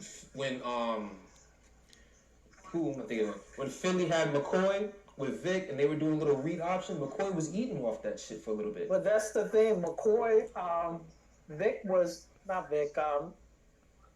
willing to give the ball up to McCoy in order to make those plays. Cam, once you get down, especially to the goal line, he's a ball hog, bro. He wants all the glory. That's why no team wants to sign him now. Real talk. If he were to move the way he moved in Carolina, then he's a damn fool. Because if these injuries haven't taught him, he's literally missed a year and a half because he hasn't been he's been taking too many damn hits. So if he still wants to take those hits, be my motherfucking guest. If I had this grown man right next to me and Dalvin Cook, one of the best running backs in the league, the fuck I need to keep taking the ball every time for? Especially if the defense is playing me to keep the ball. Do you understand how many more touchdowns McCaffrey could have had his rookie year if it wasn't for Cam being greedy? My thing is, I feel like the reason why Cam was being more greedy is he didn't trust Christian like that. Yet. Being a rookie. Especially at that time, Cam just came off the was a season removed off MVP when they got him. But that's the thing. That's not the reason Cam did that. All I know is I don't know any all-pro Pro Bowl quarterback that just trusts a rookie right off the bat. Dalvin Cook is only 1 year, 2 years removed from being a rookie, bro. And Dalvin Cook, I think him and Christian came from the same year. Yeah, but Dalvin Cook didn't prove nothing until last year. Injuries. He was injured his rookie year. So he got injured last year. So why would you have more faith in him than what you would have in McCaffrey? Someone who's never been injured. It's not about you talking about at that time. At that time, McCaffrey was a rookie. When you're talking about specifically right now, you have no reason to have no trust in Christian McCaffrey. If you don't have trust in Christian McCaffrey, you're a damn fool. But I'm talking about at that time. it had nothing to do about the trust for Cam. Cam likes the spot. Okay, so Like, he's a ball hog, bro. okay, so let's go. So because you guys will go back and forth on this, because also a part of the disagree. yeah, a part of this is also happens because of like the fantasy aspect that you saw. But and there's a big part of it. Like he also was a rookie at the time, and it does take some time to build that trust. And also what happened is that what Cam Newton likes to do is also what Christian McCaffrey does, which is also run the ball, which because he's mainly a running back. But if you put him somewhere else where he may be where he has a little bit more weapons, especially aerial weapons consistently, not a running back that can catch, but actually a little bit more wide receivers, I think that I believe that he can, that he will adapt. Now, granted, he's still gonna run, and what you're saying is that the wide receivers may lose out on some numbers, and even the running backs, they're going to lose out on some numbers, but that's because Cam is going to help them game, but also Cam is going to be a little bit more trustworthy, I believe. He may be. That's what you're hoping for from him. But also, everything that you're mentioning, T, is probably the reason why Cam Newton doesn't have a job today as well. Exactly. Because logically, keep in mind, it is a reason. Minnesota is, now that Stephon Diggs is gone, who does Minnesota really has at wide receiver? That is true. Thielen? And may Thielen's a stud. Don't do that. He's a stud. He's a stud because he had Stephon Diggs there taking all the number one corners the whole time he's been there, bro. Yes, the number one corner goes Number one corners were guarded Thielen. That is a fact. No. They switched. They switched at some point. There was a switch. There was a switch. I'm not wrong. There was a They took switch. turns, but all I know is for Kirk Cousins, I can promise you, if he really, really need it, he's going to Thielen before he looks at Diggs. I promise that. It really depends on, honestly, with those two, and that because I watched them closely last year, especially when all that talk about Cousins not finding me, I made sure I watched. There are times when Diggs is eating, it's mainly because defenses is rolling towards Thielen, but then when they do that, Diggs will start going off. They gotta roll the cover. They gotta roll coverage to him. But that's my game. It goes back and forth. So all I know is whichever one. All I'm saying is whichever one they roll coverage to, the other one eats. But that solidifies my point. Diggs is not there anymore. Who's gonna steal all that coverage to help Thielen get those big games? Well, this is if you don't mind me.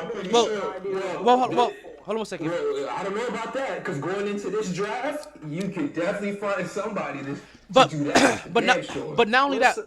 Wait, time out. We drafted Kevin White as the number 7th or 9th pick in the NFL draft, thinking he was. Listen, one thing that you cannot guarantee on is a wide receiver. That's been known in the draft for years.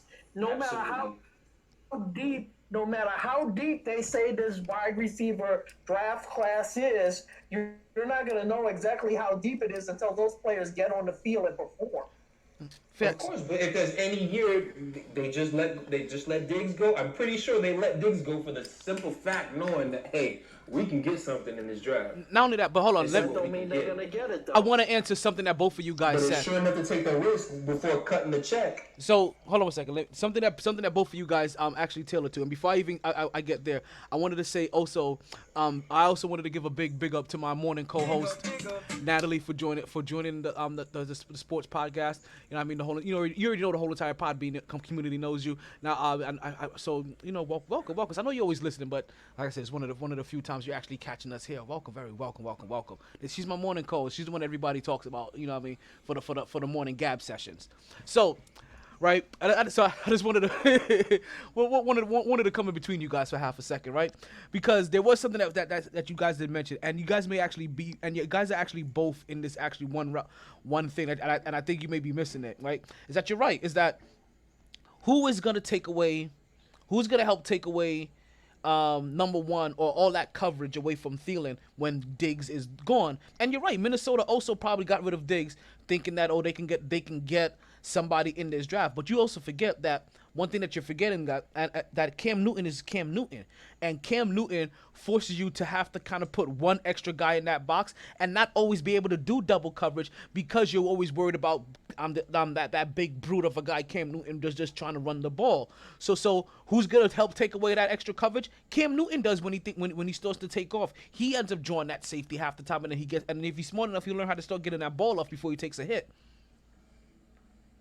But listen, all of this is mute because there's no way that Vikings is paying Kirk Cousins the money that they're paying. I know. And they're even considering bringing in Cam, even as a backup. That's going to crush Kirk Cousins.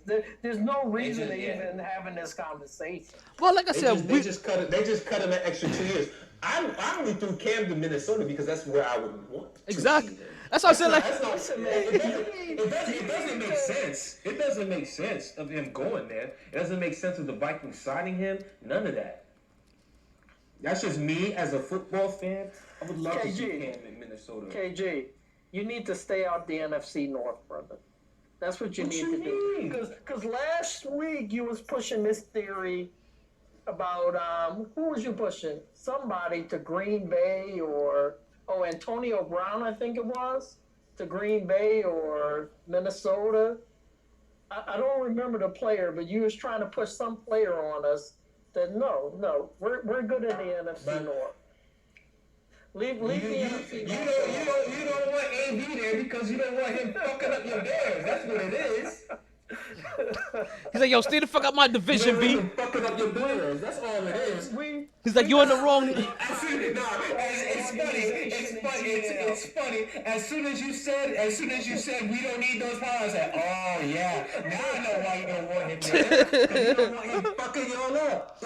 Listen, I will welcome Cam over Kirk Cousins to Minnesota. I will welcome him, yes, over Kirk Cousins to Minnesota. Yes. That sounded disrespectful. I don't know. Yes. I don't know. It's just Kirk Cousins is the type of guy where it's like you really never know. He'll have 1 week where he's phenomenal. He's like, yo, that dude right there, that dude could take me somewhere. And then he'll have the next game where it's like, yo, who the fuck is that? Like, look, here's the thing where Kirk Cousins, you can look at the stats for this. He cannot perform in the big game. Primetime games, Monday Night Football, Thursday Night Football, playoff games. Listen. His numbers are abysmal. Abysmal.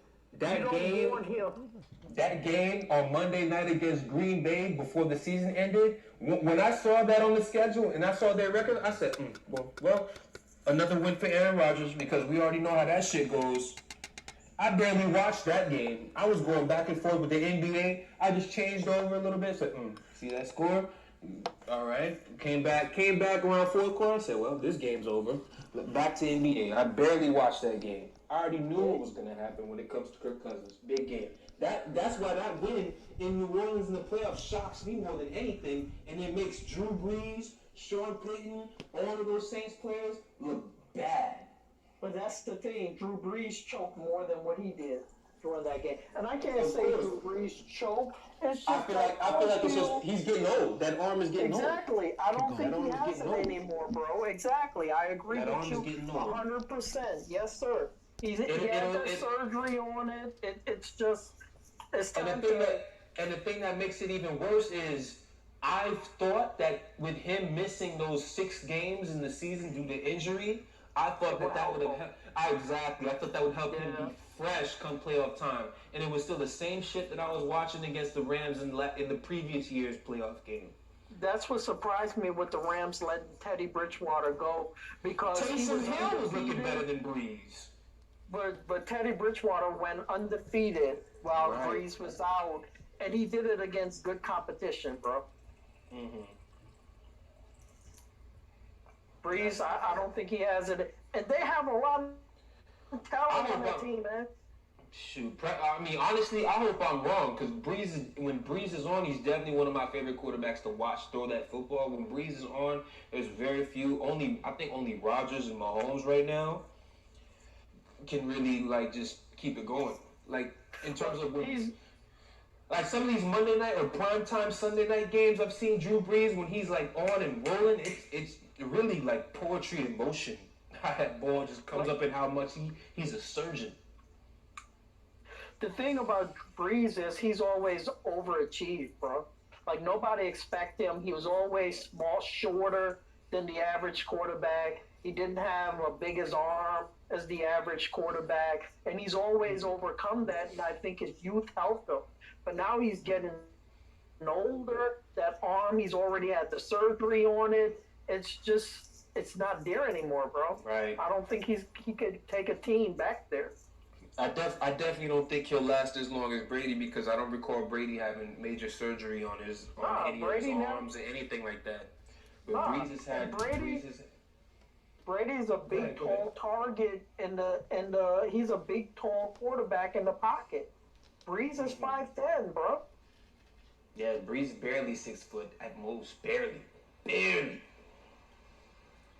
I mean, it's crazy when I watch him on replays in slow motion how he really has to extend his neck, really look all the way up. It's more of a testament to him and his greatness. He really has to extend his neck and look over these linemen. I don't know if any of you guys have really seen Breeze in the pocket when they slow it down and how he has to bring his head all the way back, which is tough in itself, and then still make an accurate throw with these big, fast 260 to 300 pound men coming at him to rip his head off.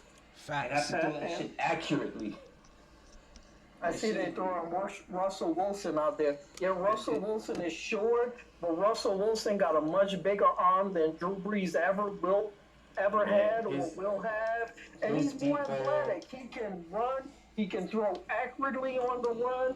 You can't throw Russell Wilson in there, and he's a different.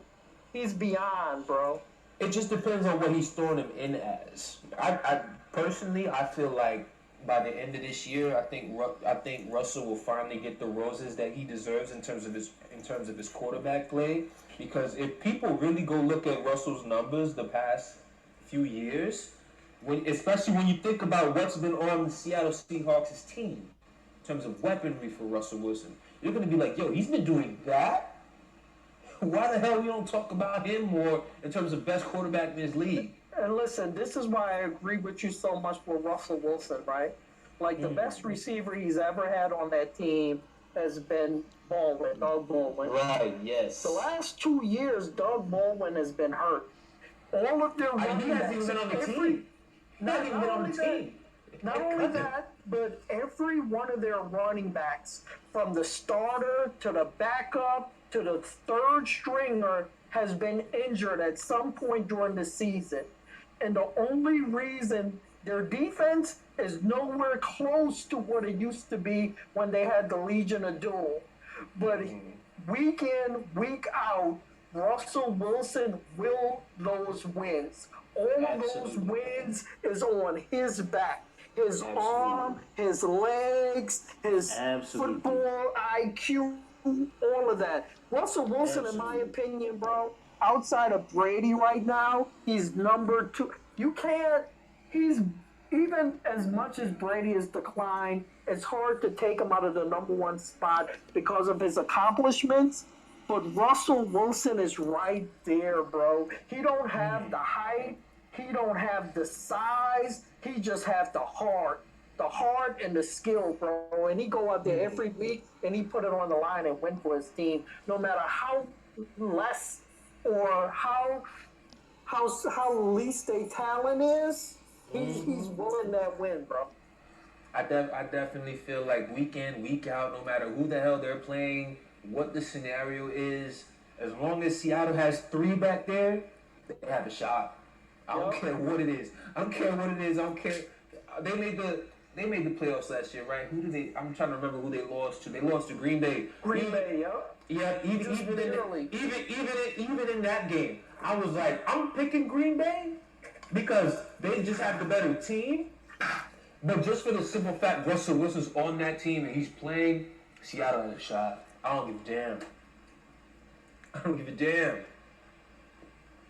And I definitely feel like, because I'm pretty sure Russell's gonna come out there once again because his last few years in terms of touchdown to interception ratio is basically like 30 touchdowns, 7 interceptions. In case people don't know this, for about the last 3 years, Russell Wilson's touchdown interception ratio is 30-7. Go look it up. I'm not bullshitting. So I feel like this year is like because he's gonna do it again, and it's gonna be even more dynamic because I feel like with this kid DK Metcalf coming into his own second year. I like how he was coming strong towards the end of the year. I feel like they'll get the more, the more splash plays, the more attention plays that people tend to see. That not the average, not the average football fan sees. To where Russell Wilson really starts getting the credit that he deserves.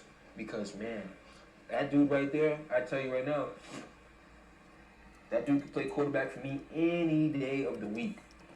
All I know is my guy don't have. It's funny because you were talking about Brady's still number one. I was about to say Mahomes, and I was like, you know what? Neither one of those guys, Brady or Wilson, they don't have no Tyreek Hill, no Travis Kelce, no Sammy Watkins, no Nicole Hardman, whoever's coming out the backfield. They don't have all of that to throw to. Nope. Even though Mahomes still got to throw it and get it there, and he's still phenomenal. He's up there. They don't have those guys to throw it to. Brady had nobody last year, bro.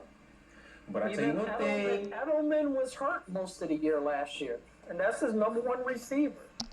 Definitely, but I tell you this right now. There is no motherfucking excuse for Tom Brady this year. None whatsoever. When you talk about weapons galore. Well, they don't have a running game in Tampa. One. They're about to after this draft. They're about to after this draft. I promise you.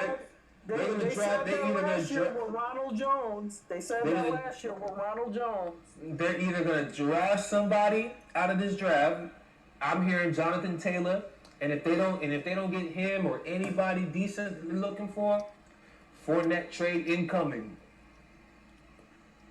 Yeah, that was on my mind before you even said it. Fournette, yep. Fournette trade incoming. And if Fournette, before you even go to where I think you're going to go with Fournette, if he can't get no movement with Chris Godwin, Mike Evans, Gronk, Howard's still there for the time being, and Cameron Brate, they got 3 tight ends and 2 stud receivers right now.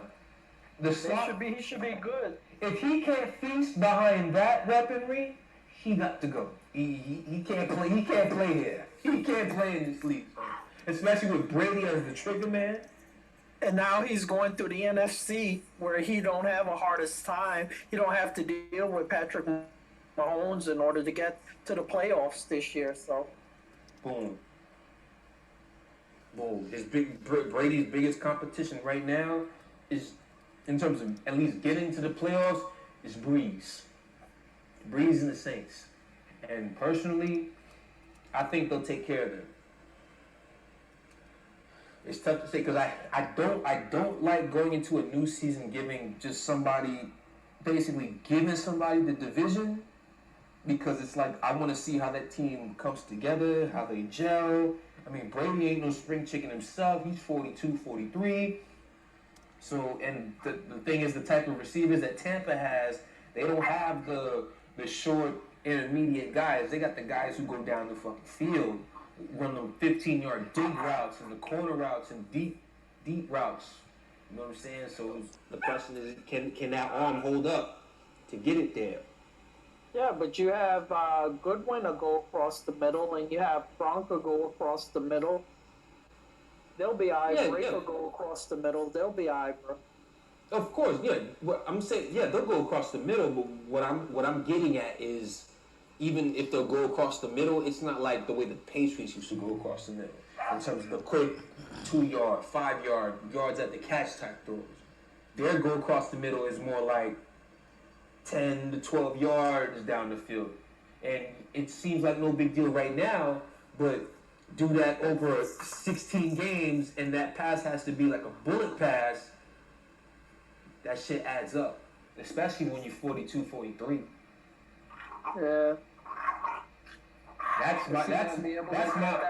Mike Evans. Yeah. Exactly. That's my only trepidation. It basically becomes It basically becomes what we talking about when it comes to Breeze. Can the arm hold up the whole year?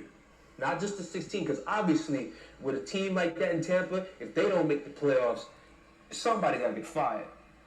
So it's more like, can you hold up the 16 plus the additional probably 2 games that you'll get in the postseason? That's all it really comes down to. And because if that arm can hold up, Lord have mercy, it's gonna be fireworks in Tampa. It's at the point where, you know what, Talon, I don't know if you hear me. You sound like you getting your Nate Dogg PhD thing going on. You're next. I might have to get me a drive to Tampa for a game this year. Cause man, I can't recall the last time Florida has had quality football like this. You know what you? I really can't recall the last time Florida has had quality football like this, man. And you know, can I say one thing about Jameis Winston? Like, 'cause I don't know what they're gonna do with him, but kudos to him for taking the high road. And one thing though, I hope a small part of me hopes that they keep him, that so he can actually learn from Tom Brady. It's like listen, if you're gonna send him to be a journeyman for 2 years, how about you just bench him with the team that he's already gonna be with for 2 years? You know what I mean? Find a way to negotiate his if they can, and then have him come back and be the guy after Tom Brady again. Because like, listen, there's something to learn from Tom Brady. Like, if he can, and I'm hoping they keep Jameis Winston there, you know, long enough to pick something up. Man, if they were gonna keep Jameis Winston, they would have signed him a long time ago. So you see, he's still unsigned. He's unsigned. Cam's unsigned. I feel like there's somebody else I'm missing too. I can understand Jameis being unsigned though. I could definitely understand Jameis Winston being unsigned until after the draft. Like, why would you spend money? Who is he going to start over? Name one team that he's going to start over outside of Washington. He didn't start for nobody. He's coming off the bench. Chicago. Yeah, I don't see it. Chicago. Why are you trying to play my beard? You an asshole for that. What?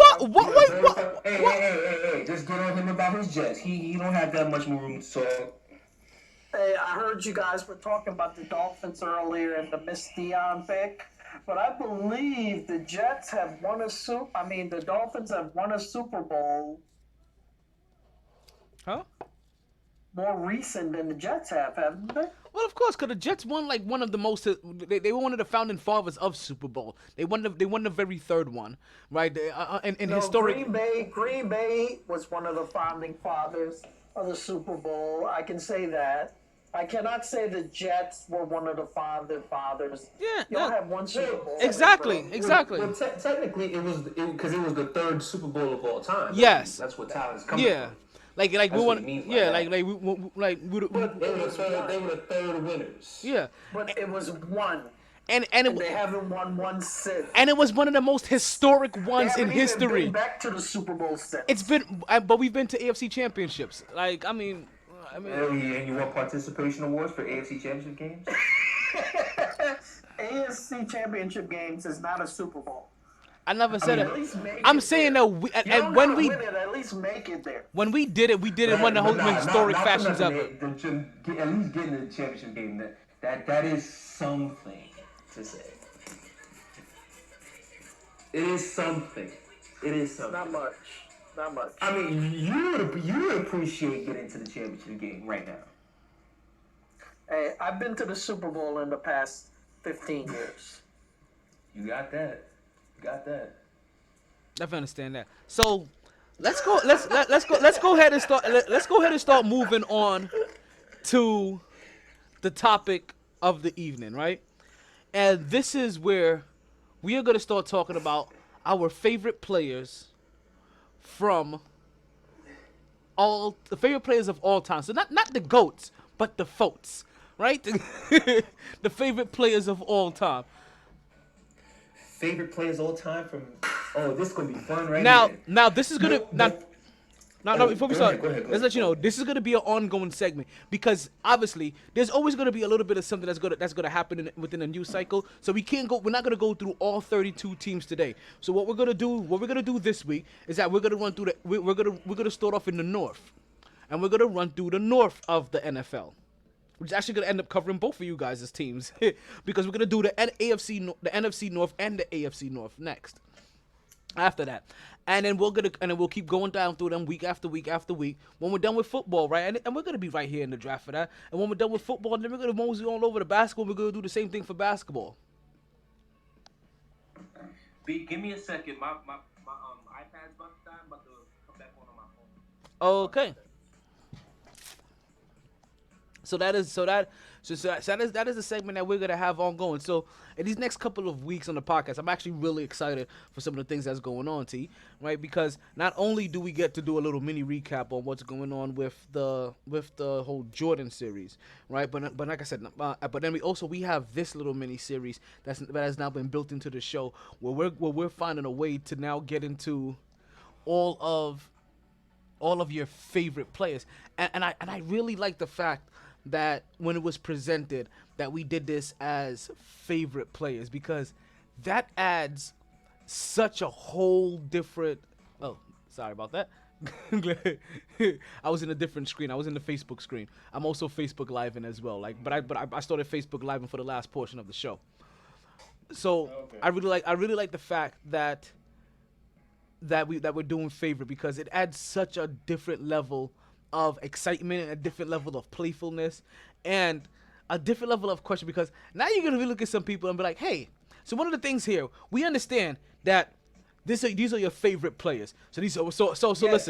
Listen. So understand that because I had this conversation with niggas about 2 weeks ago. And I remember when I dropped because it's funny you bring this up because me and my peoples we drop whole lists like all 32 for NBA and NFL.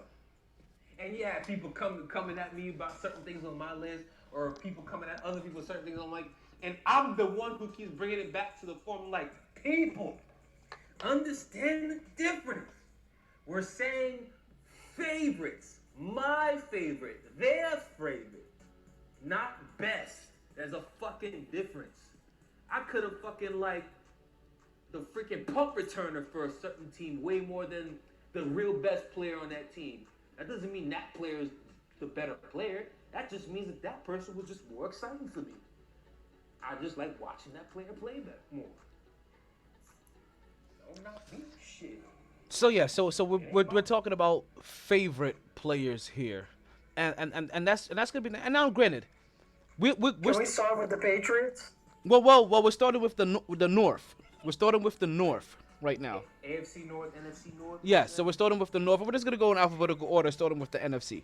But ultimately, everybody here, so if you want to call up and bring up, you're still going to explain yourself, right? Because we still want to hear the intricacies of maybe why this person is your favorite player. Now, granted, there is no real judgment here, but we all will be explaining ourselves because, like, who just wants to drop names? So, who would like to go first? The first team on the board, to be honest with you, because honestly, when I wrote this out, I started with the NFC. I was like you just had to end up calling up, and this happened to be right down your alley. But we're going in alphabetical order. Started with the NFC. We have the Bears, and that's where we start. We gonna leave that for my guy. My guy gotta go first. Would you like to go last on this one? Yeah, it's so many Bears that I can go with. But and trust, this is on the spot, so if you need time, it's See, funny. Like I have the screenshot of my list ready to go. You know what? I already had. Urlacher was probably my favorite Bear during my generation. I can go with Singletary. Unfortunately, Walter Payton was a little bit too early for me. I was 5 years old back then. I would love to say him. But during my time, it'll be a split between Lance Briggs and Brian Urlacher. And I'm just going to give it to Urlacher because he was the play caller on defense. He was just a beast on that side of the ball, bro. So that's my favorite. Nice. Devin Hester, man. I know it's magic every time he touched the ball. I get it. Every time he went back there, you didn't know. You were like, man, he might take this shit back. He's the one kick returner that teams had to game plan for. Yeah, He changed up the game. Him and the dude from a few years earlier, right in Kansas City, Dante Hall. Those two changed the return game. And you know, Jay, if you want to call up, let me know. You can always call up and hit us up live for this segment. Like this segment, yes, call up if you would like to hit this segment up. And so it's funny because you guys both mentioned the individual that like the two individuals that I was it was basically a toss up for me for. And that was I don't know what's going on with your connection, but that shit is dog crap right Is it going too choppy It right is, now? bro. Okay. Dog shit right So now. let me You try need to cut something. out some of those extra things. Okay, so let's try this. I don't know if it's like I don't know if it's everything in the background because we were here. Is this better? About 15 minutes ago. Is this any It better? like comes in a little bit. Okay, so maybe It's like you come in and out. It's like you in and out, in and out. Okay, so I think I have an idea what's going on. I'll give it time for it to build itself back up. So and let me know, 'cause I'm gonna continue for us. So both of you guys actually mentioned both like the two individuals that I had it left up with. And the thing about I'm such a defensive guy, that initially I was like, But that's what the Bears are known for. We're known I for know. our defense. We never had an offensive team. but you did have. One was Cutler, Marshall, and Jeffrey. Even that. Hey, don't bring that. Don't bring up Jake. But But no, for real, that was the closest to offense that you guys came to, with Forte and Marshall and Jeffrey, and unfortunately, Mr. Cutler. Unfortunately, I'm sorry, but that's the closest you guys came to offensive production. Gotcha. No, and so that's why it was hard for me because that was Chicago Bears' signature. When you think of Chicago Bears, for the time that I was watching them, right? Chicago was known for their defense. Even before that, I remember that, I remember hearing about all of their defense, right? So I'm thinking damn, I remember Urlacher just being there. But you said something that was probably the most dynamic thing of that. There was one guy that you really did have to really game plan for, right, offensively. And also when it came to him as well, in a team that was so strictly defense or organization that was so strictly defense, he's the one offensive guy that sticks out. So, and he was really a reason that you because put it this way, I can't there's still a bunch of reasons I can find to watch defense. There aren't a lot of reasons for me to watch kickoff returns. Devin Hester. Me, I mean, to be real, especially that season that they went to the Super Bowl, It was him and our defense, bro. Yeah, I can promise you, no Devin Hester, no Super Bowl. Facts. Even in the playoff games, both games before the Super Bowl, he had Even in the Super Bowl, bro. Of course, the Super Bowl, but I'm talking about the game against Seattle, the game against New Orleans. He made a return touchdown in both of those games. They were just called back for penalty. He was our offense in a lot of games, man. For sure. The game Outside against of our Arizona, defense. the game against Arizona, man. Wait, I gotta take back Urlacher. I gotta take it back. I gotta give it to my man Peanut. Oh. I know. Oh. I know you don't got recognition, but that's who got us to the Super Bowl that year. That man had quite a few picks. Take him back to the touchdown. I gotta give my shout out to Peanut. I'm sorry. He's the forced fumble king. Forced fumble king. Yes, I'm telling you. You carry that ball around, you are susceptible to have that shit stripped. Not stripped, but punched out. Yo, that was hot fire. That was like yo, that pick gets respect. That's what this segment. Thank you, KJ. Thank you. That's my rookie right there, yo. Thank you, KJ, for this segment. This is why I was like, yo, I couldn't do this all in one day because listen, we already got an hour left in the show. There was no way we could ever get through 32 teams. You understand? 32 teams. We'll be lucky to get through all of those through one whole show. You know what I mean? so that's just like I'm so glad we were breaking this one down. So we have Chicago where we got two Hesters and a Peanut Tillman. Man, that is a gem. Now next up, still going alphabetical order. And I have a feeling this is probably going to be unanimous here, so people won't spend a lot of time here. Detroit Lions. Barry Sanders. Yeah. Who else are good? Maybe Herman Moore, but no, it's Barry Sanders, bro. The only person that really rivals that is Megatron. That's it. And we are, like I said, I had a feeling we were probably all going to be there goes the Megatron vote. But we was all going to be unanimous on this call. Yeah, but, yeah, Barry Sanders. Even though I give Barry Sanders a lot of slack for all those negative yards. I do. But when he made those plays, when he made those long runs. I said favorite. No. Listen. It's easy to get negative plays when you're the whole offense, bro. I know. You got no quarterback. Herman I knew this was gonna happen. Everybody is expecting you to get the ball in your hands. It's easy for you to have negative yards. Preach, goddammit, preach. Oh my goodness. I knew this was gonna happen. Like, listen, I understand all that. I get you. I get it.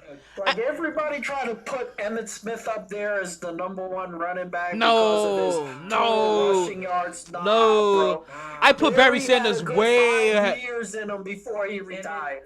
Emmett had the line. Emmett had the Hall of Fame quarterback. The years. The motherfucker played for like 22 years. The Hall of Fame receiver. The good defense. I mean, no disrespect to Emmett because you still got to go there and do your thing. But when you want to talk about him against Barry, I'm giving that notch to Barry every time. Yes, sir. I forgot what I was gonna say. Listen, I'm not knocking anything about Barry, anything that's, and I think Barry Sanders is way better than Emmitt Smith. I mean, way better. Like way better. Like people put way too much clout on Emmitt Smith. Like, I'm sorry. Like listen, you take that however you want to take it. Like I think he's way better. Listen, Emmitt Smith is overhyped, way overhyped to me. But that's just how I feel. That's just how I feel about Emmitt Smith. Barry was a small guy, bro. He was tiny compared to most running backs back then. Next we have, as you said, as my co-host definitely said, we got the Green Bay Packers. This was the toughest one. Really? This was pretty easy for me. This was tough because I want to hear. Wait. So you know what? So you know what? Hold on to that. Since this was tough for you and it was easy for me and it was easy for him, I want you to go last on this one. All right, y'all go. I want you to go first, Steve. Okay. For me, this was easy. I grew up in a time where there was one, after my love in San Francisco, there was a guy in Green Bay. And he did some incredible gunslinging things, and he took some risk, and he put a team on his back. And every time he scored a touchdown, he sprinted 150 yards to go ahead and pick up his teammate, throw him over his shoulder so that he could celebrate along with him. I'm sorry, I'm gonna have to pull it out from Something About Mary. I love me a little bit of Bethesda. Go ahead, T. Who did you pick? I'm sorry. Bethesda. He said far. He took the easy pick. Yo, he took the Jet. He was my. Who he took? He took the Jet. He was my dude. The player that eventually became a Jet. That's who he took. Listen, I love Brett Favre. Pause. Whoa. Can I say one thing? I could take that easy. Can I say one thing? I could take that easy pick. Can I say this? I can go with Antonio Freeman. I can go with Dorsey 11. Listen, can I I say? can go with Dorsey 11, but I'm not gonna go there. Wait, I'm not gonna go. whoa, before you start, Before you start,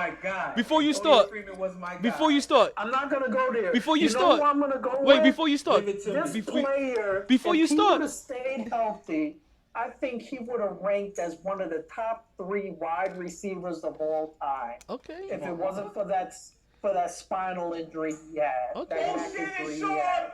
Yes, sir. That's my man right there. Motherfuckers don't. Motherfuckers don't know how really good Sterling Sharp was. That man was a. Listen, Jerry Rice was neck for neck. Him and Jerry Rice was Listen. neck for neck, B. This is coming from a Bears fan, okay? This is coming from a Bears fan. Sterling Sharp was the truth, bro. And if he didn't fall on his neck and get hurt, I think he would have ended up as one of the top 2 or top 3 wide receivers of all time. He's a GOAT to me. I'm sorry. Let me tell you, Sterling would have got my vote for the best. You want to know why? Because here's my thing whenever it comes to Jerry and Randy. My thing is, and it would have been my same argument when it came to Sterling. My guy Jerry had Montana, the GOAT, and then Steve Young, another top quarterback of all time, for the duration of the prime of his career. Not only that, but he had a running back, he had a tight end, he had another wide receiver on his team, he had a defense. Yeah. Sterling was the truth, bro. Motherfuckers don't know because Sterling's career ended so quickly, but bro, he was a good ass fucking receiver, man. Yo, I'm glad we did this. Listen, you guys who don't know Sterling Sharp, go search that man on Google. Google that man on Google and YouTube. Google that man's numbers. My guy is valid. He needs to be in the Hall of Fame right now. Right now. A neck injury is the only reason he's not there. And real deal, that neck injury shouldn't stop him if you just look at his numbers. You look at that man's numbers in production, he got multiple years, he's gotten 15 plus touchdowns. That's ridiculous. 7 years, I think he's got 3 years, he's got 15 goddamn. touchdowns. What the hell was that? I'm sorry, that's the puppy, guys. Oh, okay. He's a little feisty tonight. JJ, he's innocent. He's the cutest little thing ever. Shout out to Gigi. Hey, Gigi, what it do, baby? Well, Sterling shot. Sterling is the truth. Sterling is the truth. Sterling is the truth. Listen. I'm glad we did this. I'm glad we did, and I did have the easy one. Listen, I did fall in love with Brett Favre, and in my one defense, even way back in the day before the Jets had him, when I used to play Madden, I'm talking about back when we had Sherbert, right, Quebec, right, when we had Sherbert and Moss on the fucking team and shit like that. That I used to always pick the Jets. I used to always keep their defense, but I always used to pick Green Bay's offense. I loved me some Green Bay. Like after San Francisco, Green Bay was so my like when we got Brett Favre, I loved that move personally. It's like when the Knicks got Melo. I was already such a Melo fan. It was like, oh my god, like I can't believe we got one of my favorite players in the league. Like it was one of those things. Like I loved me some Brett Favre even before he came to the Jet. Actually, so much so that until you even said that. Like when I made that pick, I hadn't even made it with the fact that he was a Jet, which you will hear in some of my picks. They will be. I'm just defending this one. This one isn't one of them. I love me some Brett Favre, but you will hear the Jet. But you will hear the Jet come out in me. It's for some other shit. I'm just saying. Like, listen. I'm just saying. I will do what you're saying. I just didn't do it here. I just want to make sure that's known for the record. Okay. This is you legit. I like Brett Favre. He's my favorite player. Some other teams, you will fully know when I jet up the place. You will know. I'm gonna have the sound ready when I'm ready to jet up the place. Okay? All right. Hey, so T, my Bears fan. I automatically know who his favorite Buccaneer is. That's Keyshawn Johnson.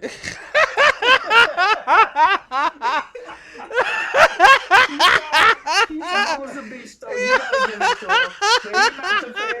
He's not the favorite. He's not my favorite. That's Keyshawn Johnson. answer right there. And remember, like, I'm gonna have fun with this. Like, I'm gonna have favorites for a whole bunch of reasons. Like, there's gonna be a whole bunch of reasons why I have favorite. In the North, it was just too historic to go goofy. To be honest with you, you know what I mean? Like, and because the last one here in the North, right? In the I didn't get to say mine. Sorry, my fault. Green Bay. I wanted to go first because it was hard for me. My bad. It was hard for you. Yes. Yes. It was hard for me, man.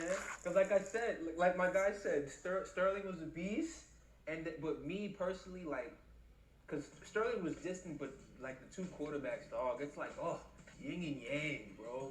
Who do I enjoy much more? Like Favre, my goodness. There was, I tell you, if you guys didn't get to see a Brett Favre game on a Sunday afternoon, like, you really missed out. especially if it came down to the wire and he came through and the game was in Lambeau Field. There was no bet. There are times I watch that shit and I'm like, damn, I wish I could be there right now. To those fans who got to sit there and watch that man in the clutch go down the field and hit some crazy bullet pass for the win, like, y'all were On the run.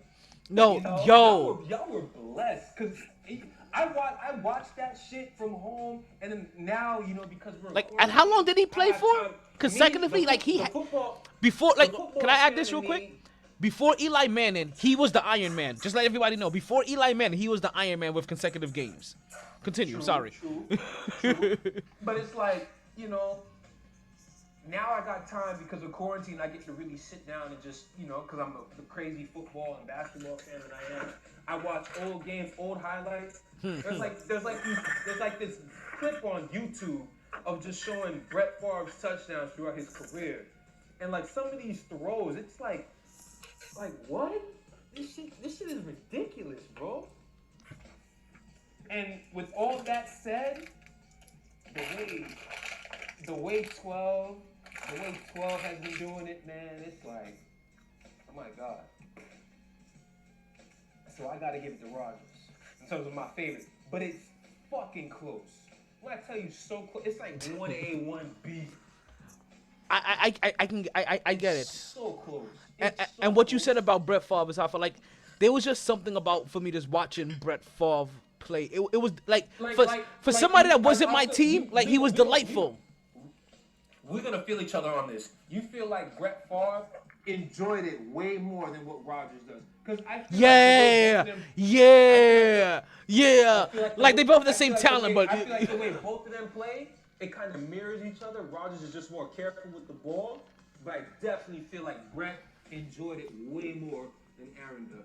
And not saying that these two guys, right, with how much winning they've done, but it's like Brett Favre and Rodgers is almost like Jordan and Kobe in a weird way to me.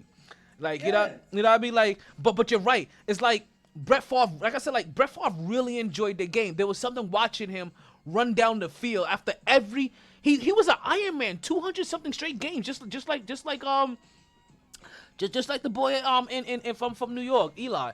You know what I mean? Like consecutive, and every single touchdown he scored, and he has a lot of touchdowns. Like, and some years Brett Favre played through a tougher time in football than what Eli. No doubt. And, sorry to say. And listen, and there were some days where he looked like Jameis Winston with the Rock. You know what I mean? But God, was like which not for nothing. Which is probably why I like watching Jameis Winston. I'm not gonna lie. Now that I'm saying this, it's probably why I like watching Jameis Winston. Because, like, there is a level of just fun that, like just looseness that goes there. Like, Brett Favre was a gem to watch. That's all I can say. He was a gem to watch play at the quarterback position. He definitely was. I'm sorry, I gotta disagree right there, bro. I thought I he don't was. understand how y'all throw Jameis Winston's name in the same conversation. I'm sorry, bro. I'm sorry. I'm sorry, bro. No, listen. I'm sorry, bro. You can't, like, when you see Jameis Winston throw an interception, you see how he just gives up on the play. Like, Brett Favre is trying to make a play. Jameis Winston is not. He's just gave up, and he's just throwing the ball up in the air. That's not Brett Favre. I'm sorry. You know, and you're right. Listen. I'm sorry. Listen. Fathers caused fumbles because dudes picked him off. Listen, I'm not, and I probably that was probably a horrible.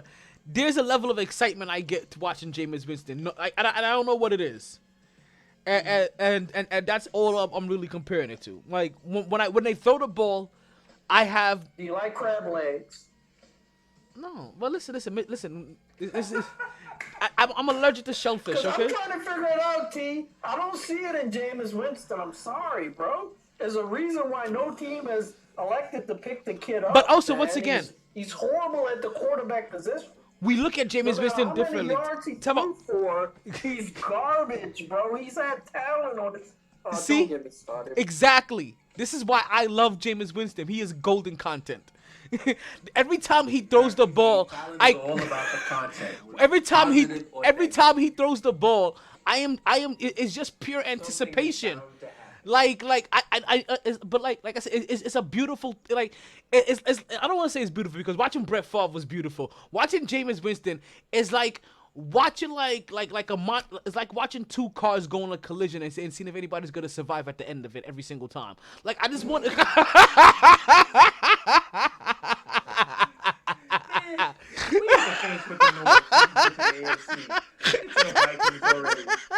Yes, why are we hanging on Green Bay so long? Can we move on? Yes, we actually. You know what? I got you. We go down to the last team in the NFC North. This one was easy. And this is actually I'm not. I can't. This one wasn't that easy. Actually, put it this way. I had two choices still, but it ended up being real easy at the end of the day. I had two choices, but at the end of the day, like I said, once again, it's all about fun here and favorite. And when it came and okay, so anybody wants to take this first? It was between AP and Randy. Of course. Randy. AD. I'll go last. So perfect. Okay. So, would you like me to start off again? I'll start off again. You can go. I'll start off again. I'll let you guys always finish these off. All right. Here, initially, the only two names popped out to me. Well, I shouldn't say two names popped up to me. Three names popped out to me. One quarterback. I'm sorry. One running back, two wide receivers. AP, Randy Moss, Chris Carter. Yes. CC. I remember CC, and I remember watching him as a wide receiver as well, and this dude is so, but he doesn't get enough roses. He don't. His hands were glue, holy shit. Yo, if he put it this way, I'm gonna tell you this, if he had the gloves that they had today, he'll be a better wide receiver than Michael Thomas is right now. Oh, what? Catch rate? What? Catch rate? He would never drop anything. Man, you saw Chris Carter drop. Guys like Antoine Bolden. Call him National Guard. Holy shit. But even as I'm talking about CC, there's one wide receiver. There's still one wide receiver that, from a fun aspect, I just really liked seeing. And granted, we got to watch them both at the same time. But there's when you make a quote that makes it into the culture, right? Then you have to be my favorite player. Straight cash, homie. I'm going for Randy Moss. I'm going for back 4-4. How about like Randy Moss? Listen. This at first. This was tougher because the thing is, I let other people drop their list first before I got to mine. And the thing is, with the Vikings, I was seeing this player. I was seeing Adrian Peterson a lot, and I'm like, damn, Adrian Peterson. And then you sit back and you're like, wait a motherfucking minute here. Randy Moss played for this fucking team, and was like. Because you get caught up with the shit that he had with New England. With the now. And you start tripping. And then you well, wait a minute here. This is a dude who came into this league and dropped 17 his first year. Are we serious? He changed the way defense is played.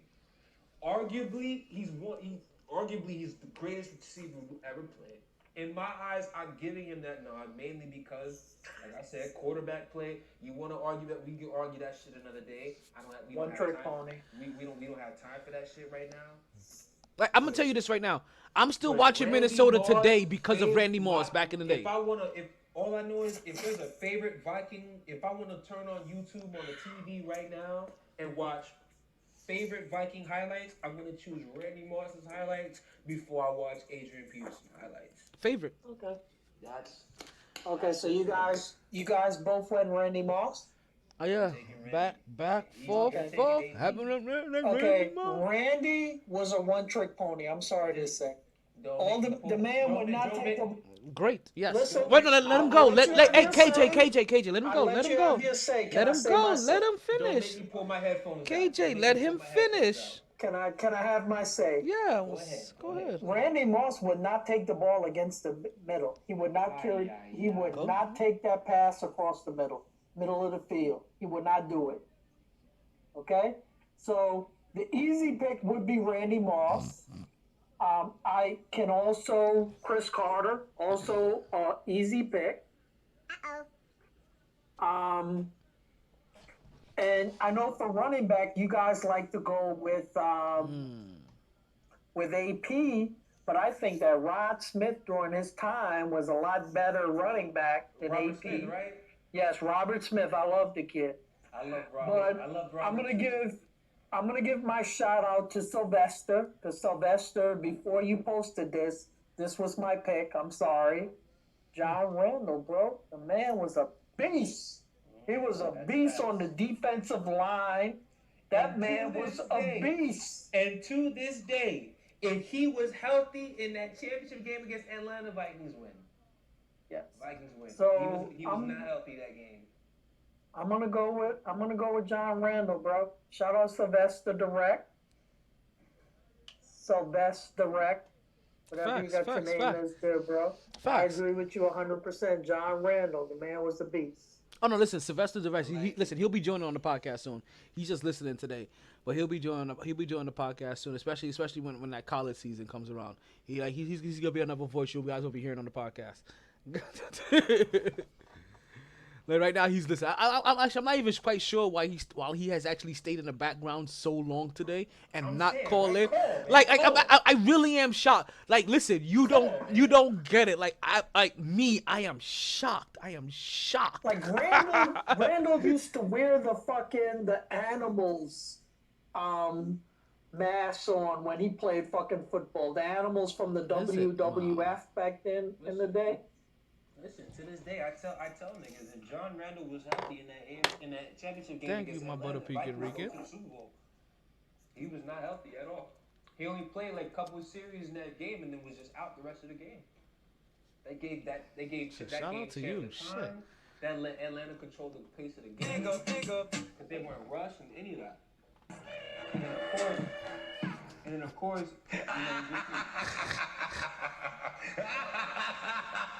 Are you serious right now? Yo, listen, sorry. I hate when you do that. I'm engaged. You dropping all them ad libs. I'm engaging with the audience in the chat. Sorry. I be wanting to reach through my phone and just unplug everything, son. Listen, listen. Blame the engineer. Yo, engineer, you can't be doing that, B. Like stop it. Like engineer, I'm gonna slap the shit out of you. Keep it up. Sorry, like yo. I was vibing with the guest. I was vibing with the guest. Okay, they threw me off a little. Sorry, go ahead. I'm sorry. I mean, to be real, because in terms of the Vikings that year, I literally had a time where I literally dissected their whole season that year because it really started to blow minds how they did not win the Super Bowl that year. I really wanted to understand, verbatim, game for game, why did this game go that way? Why did this loss go that way? Why did that loss go that way? Why was this game so close? Honestly, it was Culpepper at the end, bro.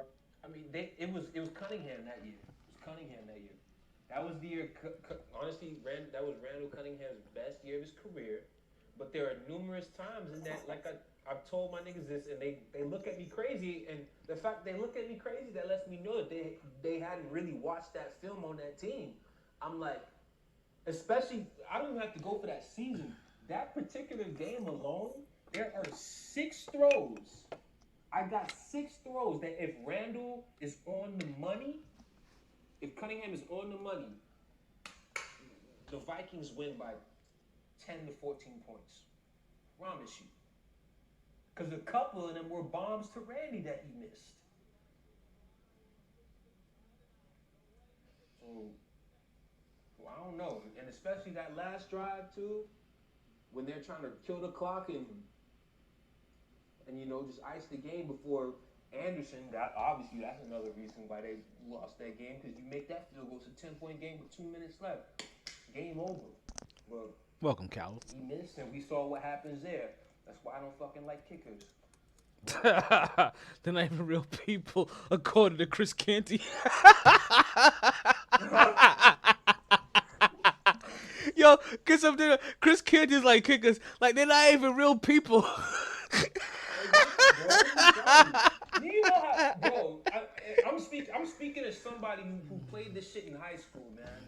Do you know how hard? You know what type of shit it takes out of you? You put everything on the line, and you put the game in the right leg or left leg of a human being, and that shit, depending on what team you're on. Okay. That decides the game? Listen, are you serious? We can't have you go down memory road. We have half an hour left of the show, and we still have a whole AFC to go into. I know. I saw this. There's some pain in there, and we're gonna get to the root of this in another podcast. We just can't do it today, but we will have a therapy session. My man needs some help. Yeah, I heard this, right? There's something deep. There's something deep. So, our first team in the AFC. Pray for me, B. Pray for me. We're our first team in the AFC, right? As we move on, can we get the move on, Sal? There we go. So our first team in the AFC are the Cincinnati Bengals, and this was easy for me. I'm going easy enough. This is easy for me. Once again, I'm only talking about being entertained here, and if we're talking about just being entertained, then I'm going with Mr. Ocho. I want the Ocho. like listen, I can't remember anybody that has entertained me from the Bengals other than the Ocho. Hey, throw me right in there, man. it don't even need to. I don't even need to take it to the entertainment aspect. I'm like watching, because like I played tight end in high school. Like watching that man run routes, his feet, his footwork, it's second to none. Like, I wish he got a Super Bowl, or I wish he was more productive in New England, or just, you know. I know, right? I wish some of his characteristics from outside didn't take away from his play on the field, because that man, when it came to route running, was second to none. Until he got to New England, and he wasn't such a great route runner. I don't know what happened. And also, is my audio?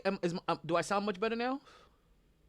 Yeah, much okay. Better. So we had to wait for it to come out. Yes. Okay. What happened is that during that conversation, I told you I was trying to live stream also to Facebook, and for this portion of the show. And what happened? I was probably just eating way too much up with app, so it was just making the audio sound choppy.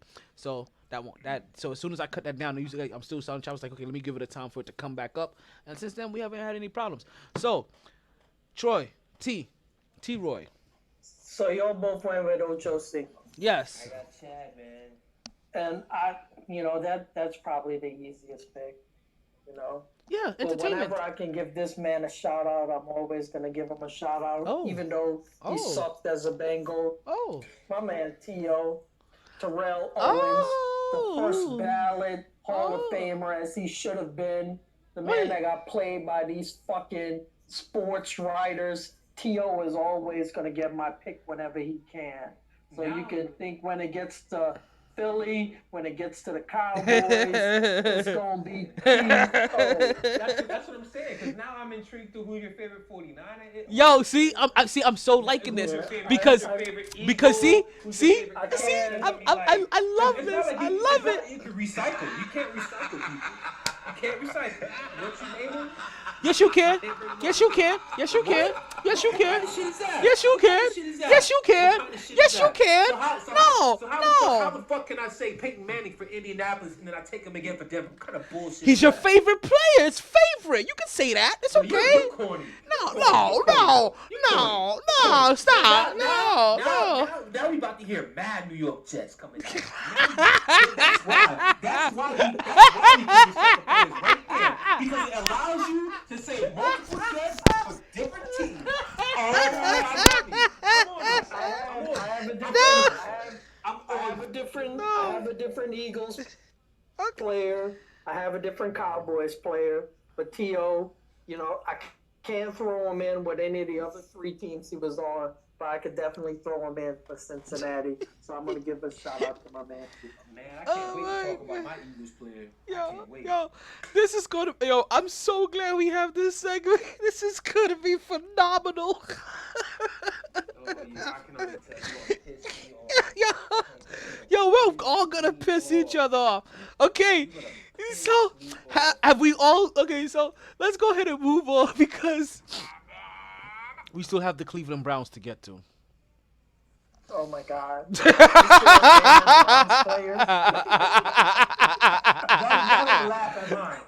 are gonna laugh at No, you're gonna laugh at mine. Y'all are gonna laugh at I wish Natalie was still on here. Oh my God. No, okay. Tyler, go first. No, you go first. Like I've been going first for so long. It's been okay. Right. You know what? I'll take this one. Okay, go You ahead. want to know how? This is how hard this was. For Oh me, man. because of finding a favorite Oh Browns man. player. Oh man. Y'all remember this dude's name? Joshua Cribbs. Oh shit. That's who I took as my favorite Cleveland Browns. Why? I need to hear why. I need a why. Here's my why. I had to think. I'm like, all right, what Cleveland Brown player really made me want to at least tune into a Cleveland game? And it was crickets for the longest. And then all of a sudden, I was like, oh, wait a minute. This dude Oh, Josh Cribbs. At the same time, Devin Hester was ripping it up. Jim Brown. I was old enough for Jim Brown, man. I know, neither was I, but I'm like, damn, Cribbs, really? Here's the thing, man. That's how hard it is. But see, here's the thing. I'm gonna bring you back. We talking favorites here. We're not talking best.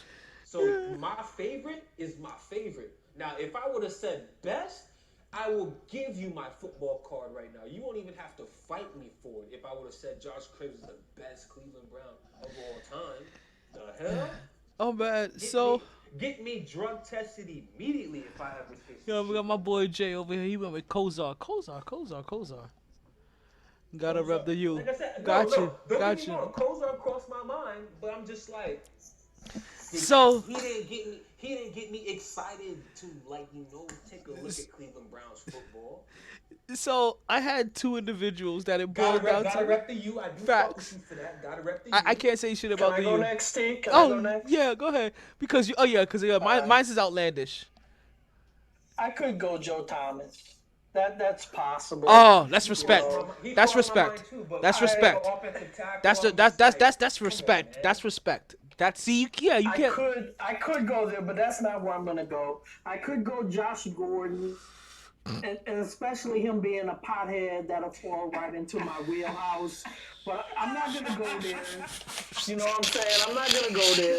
I'm gonna go with one of the best cornerbacks, and that's Joe Hayden, bro. Even though he kind of sounds kind of homo when he talks. No offense to my LGBT community, but Joe Hayden's my man, bro. He was the ultimate Brown during my tenure. Anyway, that's who I'm gonna go with, Joe Hayden. I got you.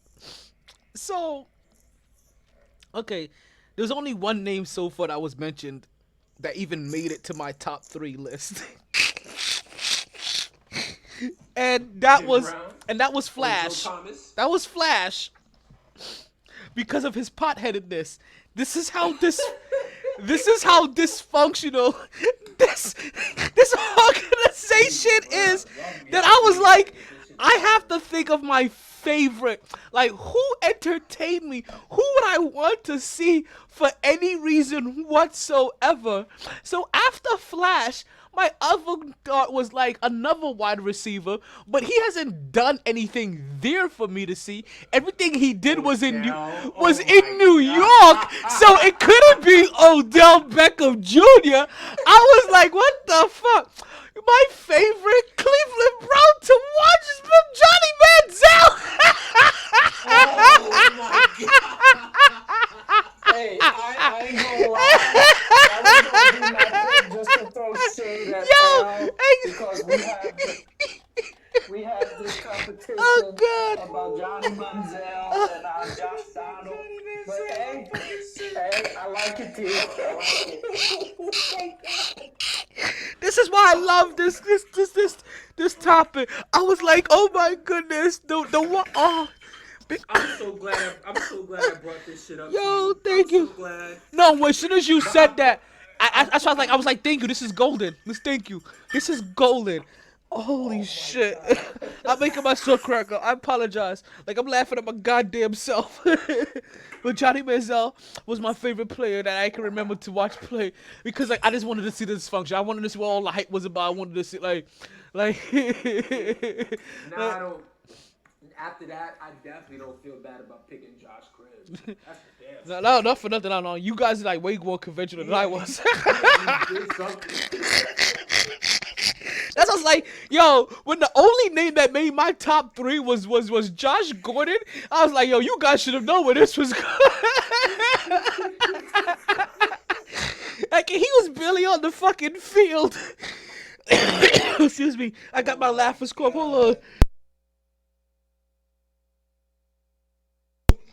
As we move from the 2 dysfunction that goes on in Ohio, right?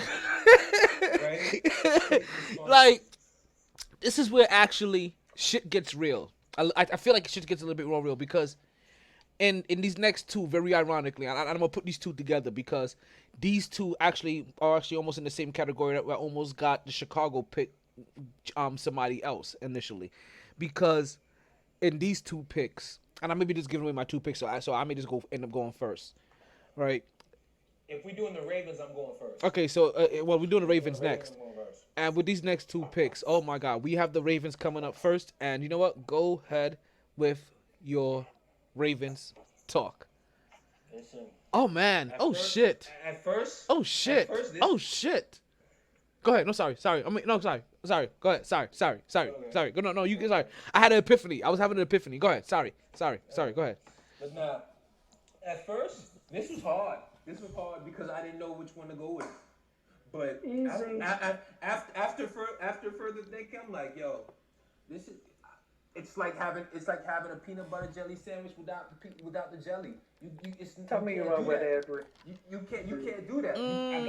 I gotta have both. I gotta have my peanut butter and my jelly. Ed Ray Lewis. It's like one.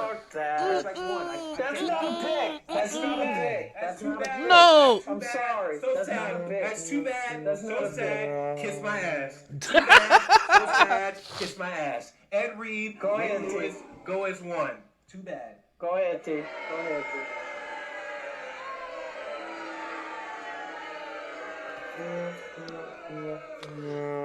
You gotta give us one. Is that see? Shout out to my man Sylvester, son. No. Let him pick. I know it's hard. He said the same thing. Let him pick 2. Can't pick repping the Let him pick. Let him pick his 2. T, you pick, and then I'm gonna tell you my pick. Okay. So only during that moment I was having this brief epiphany when somebody popped in my head. And Jamal Williams? no, and I say somebody. Only because, like I said, we're really having fun with this. And for half a second. Now I would just like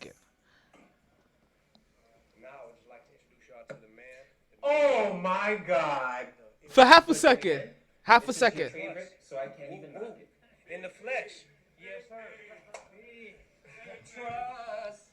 Only because I wanted a reason to play that drop. But for half a second, it popped in my head. But no. I have one full-blown gold standard favorite player of all time, if not for just the Ravens. One of my favorite players of all time. You understand? This is what New York Jet.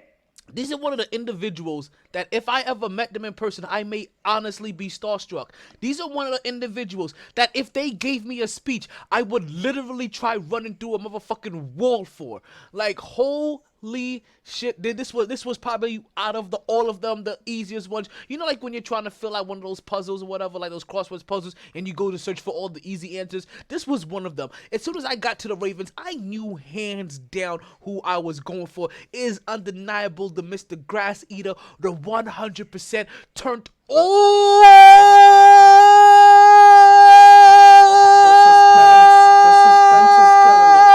the way up, Mr. Ray Lewis. That's my dude. Woo! So you guys both basically went with Ray Lewis, right? And Ed Reed. I'm sorry. Okay. I can't take one or the other. I can't take one. Listen, Ed Reed didn't excite Can me I like that. go? Ed Reed was just efficient at his job. Like Ray Lewis, like favorite, excited like he had the speeches. So He was in the crowd. So Like, you gonna tell me if Ed Reed intercepted the ball, you weren't excited yes. to see what that man was gonna do with the football? But I was also excited when Ray Lewis sacked the quarterback. I was also excited when Ray Lewis got a tackle. And what about when you gonna act like Ed Reed was somebody silly? Additionally, Every it was every- Ray Lewis's speeches, his Can I grass ask you guys eating, a question? the antics in before the thing, the whole entire energy that he brought. Like I said, I'll run through a wall for him. Ed Reed was just so efficient. Like he gets big respect. Can't take anything away from him. Big. Can I ask you guys a question? Big respect. What's up? Go ahead, my G. Go ahead. Just a little bit off the topic here. You guys watch the first 48 hours? Sometimes. Sometimes? Okay. You know, whenever someone is together with another person who commits a murder, that they're also charged with murder? Ray Lewis, in my opinion, is a snitch who got away with murder. That motherfucker should be spending the rest of his life in prison. Alright? I wasn't ready.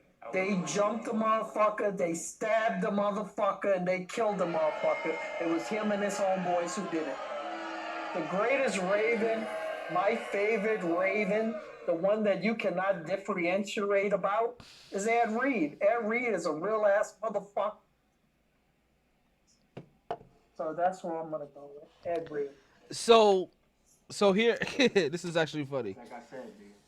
So one picked peanut butter, one picked jelly, and then a couple went. You know what? I'm not gonna choose. I'm just gonna go for the full combo. I want my cake. I'm gonna eat it too. I get it. I can't do that. I can't give Ray Lewis no respect. I'm sorry. I got you. I'm just saying Ray Lewis existed in Baltimore without, Ed Reed. No respect. None for him. All right. So you know what? We have Baltimore out the way. Baltimore brought up a lot more feelings, and I knew. I'm not gonna lie to you, I knew going into this, also picking Ray Lewis, that there was gonna be somebody somewhere that would bring up Ray Lewis's incident. I'm not gonna lie. I almost forget about Ray's incident, and then people bring it up, and I'm like, oh yeah, that shit did happen. So The motherfucker had blood on his clothes. He had blood on his white suit. There was blood on his white suit. Alright? I can't give him that, bro. I'm sorry. The other motherfuckers went to jail. There was blood on his white suit because he grabbed his homeboy that had just touched the dude, and that's how he got like blood on him. But we're not gonna even go I don't know there. about all that, T. Once you're there, if a felony is committed and you're there as a participant, you're automatically guilty, bro. That's the law. I'm sorry. I mean, all I know is something like that not gonna go down, and you're not gonna tell me it has no connection to Ray. Yes. Whether Ray was involved in it or not, I can guarantee you, whoever started that shit, whoever got it jumping, is because of the hatred, or you know how niggas be. Like, yo, that nigga made it. I got beef. All I know is Ed Reed is a real ass motherfucking nigga. That's all I know. Outside of football, he a real motherfucking nigga. That's all I know. I'm sorry. That's good people. I actually met Ed one time. I was there. Wow, good shit. I get to go first for Pittsburgh. I'm going last. That's my team. I'm going last. I'm going first for Pittsburgh, and I'm going with Tommy motherfucking Maddox. That was my favorite motherfucking Pittsburgh Steeler. I'm sorry. What? Yes, sir. Favorite. Listen, man, Tommy Maddox was not a gifted football player whatsoever. But the motherfucker went out there and he won games, and he played like Brett Favre for the fucking Pittsburgh Steelers, bro. He put his heart on the line every Wait a minute. time. Wait a motherfucking minute. What's going on, Marty? What's going on, Proof? You know why I'm not gonna let you slide with that comment right there? Because you got on my man's when he talked about Jameis Winston. You said you cannot put Jameis Winston in the same sentence as Brett Favre. So I will not let you put Tommy Maddox in the same sentence as Brett Favre. No. What? You didn't just do that? I did. Okay. I meant to put him in the same sentence as Ben Roethlisberger. That's why I meant to put him in the same sentence. And I'll put him in that same sentence with Ben.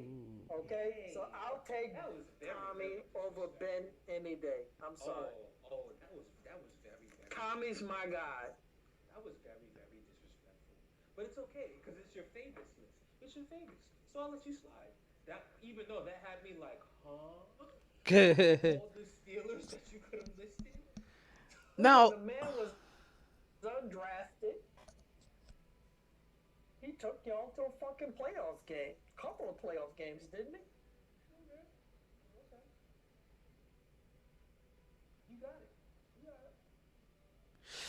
He wasn't the most athletic quarterback. ooh, He wasn't the tallest. He didn't that's a have the good most one, skills. Jay. Man That's a went out there nice and one. I fucking like that. I balled, like bro. that. He put his heart on the line when he stepped on the fucking football field. Let's know we're going out. We're in the final. Just let you guys know. We're in the final 10 minutes of the show. Just let you know. All right, go ahead, team. Okay. Had to give you that time. Antonio Holmes. I know, right? Antonio Holmes. I know, right? Shit. No. Antonio Holmes. Stop it right now. No, I told you guys. You guys weren't paying attention in the when I was talking about the last two teams, and how I even mentioned about the Chicago Bears. I am a huge defensive guy, very big defensive guy. Grew up loving defense, and there were three guys that played that I used to play in that backfield a lot of times. I used to love watching. Hold on, whoa! Did somebody just put yourself on speaker? I get it. I heard all the reverb. Okay, there we go. And so on top of like not only defense, there was also an added element to Mr. Head and Shoulders, and that was that luxurious hair pause. Right, so I even know that I have an ex that will completely love me for saying this, but I used to love me watching some Troy Polamalu play. Once again, it's just something about that. He played with a level of fairness. He was all over the place, and like Ray Lewis, I felt like from defense he completely was able to dictate and change the game. Also like Urlacher at times too. I agree with you, bro. So like that's why I said, like, even when Chicago came about, I was like, it was between Urlacher and Hester. It's because I really like defense. I love me some defense. You're probably gonna see a lot of my picks you're gonna see a lot of defensive guys like pop up on my list because I love me some defense, and Troy Polamalu, like position wise, excitement wise, I mean, even the play against Arizona when against Larry Fitzgerald, like head and shoulder commercials. He even still got that hair to this day. He still got that hair, B. Outside of the Head and Shoulders commercial, bro, and he completely slipped my mind. But whenever he was healthy and on the field, he was it. He was making all the tackles. He was making all the interceptions. He was forcing the fumbles. Troy Polamalu was a fucking beast. He's a man. Complete. He's a dude. He's a boss. But more importantly, I'm more curious about the fucking Steeler fan. I want to hear this pick. There we go, yeah, because it's so funny because we started with the Bears, and we end with the Steelers, and that's how we're going to end the show. Let me tell you. Now, some of these other ones that we've done, when I say they were hard, they were hard. But this one here, I like the bus. I like the bus. I could have went the bus. I could have went, you know. Wait. If you pick the wrong guy, I'm gonna critique you. I'm just want to let you know. You can't. You can't pick the wrong guy though. You gonna tell me about picking the wrong guy when you pick Tommy motherfucking Maddox? Hey, I'm not a Steelers fan. I'm not a Steelers. Listen, he picked the right guy when it came to the Bears. I could have went the bus. I could have took it to Ben. I could have took it to A&B. I could have took it to Le'Veon. I could have took it to defense. I could have took it to Paul and Malo. I could have took it to Porter. I could have took it so many places. But the guy who week in, week out, I watch Steelers play, Hines Ward. Oh, that Swiss Army knife, yo. Fucking Ward. Didn't have the most talented, wasn't the tallest, but the motherfucker caught his fucking passes. Oh, he was the most talented. You was gonna feel Hines. Hines was coming across that middle. Yes. And if you were slipping, you was gonna catch that block, and you was gonna feel that shit. You're gonna put that hit on you, yes. I love that pick. Okay, I give you a deuce. I give you a deuce. Yeah, you know, he was a Swiss Army knife. I like, oh my goodness, like, and tough as nails. God. He didn't have the attributes of a wide receiver. He wasn't the tallest guy. He wasn't the quickest guy, but the motherfucker had the best hands, and he had all the heart. Like, that's what I love in football. And I love the heart, bro. He just enjoyed playing the game. Yes, sir. He just enjoyed playing the game. Like Yes, sir. you said, he wasn't the fastest, but for some reason he just had football speed. You threw the ball anywhere close to him, he catching it. A play that sticks out in me is a play in '04 when they played Philadelphia and Pittsburgh. We smoked them niggas. Like, he got an end around. It's like 30 yards. He comes on the corner. He had no business scoring, but he's just running past everybody, and then just dive from like the 4-yard line to the end. Next man speak. Come on, bro. I like it. I respect it. Oh man, no, like this. Yeah, listen, I respect it all. Like, this was a. All I know is whenever you needed to play, Hines was coming through. Yes.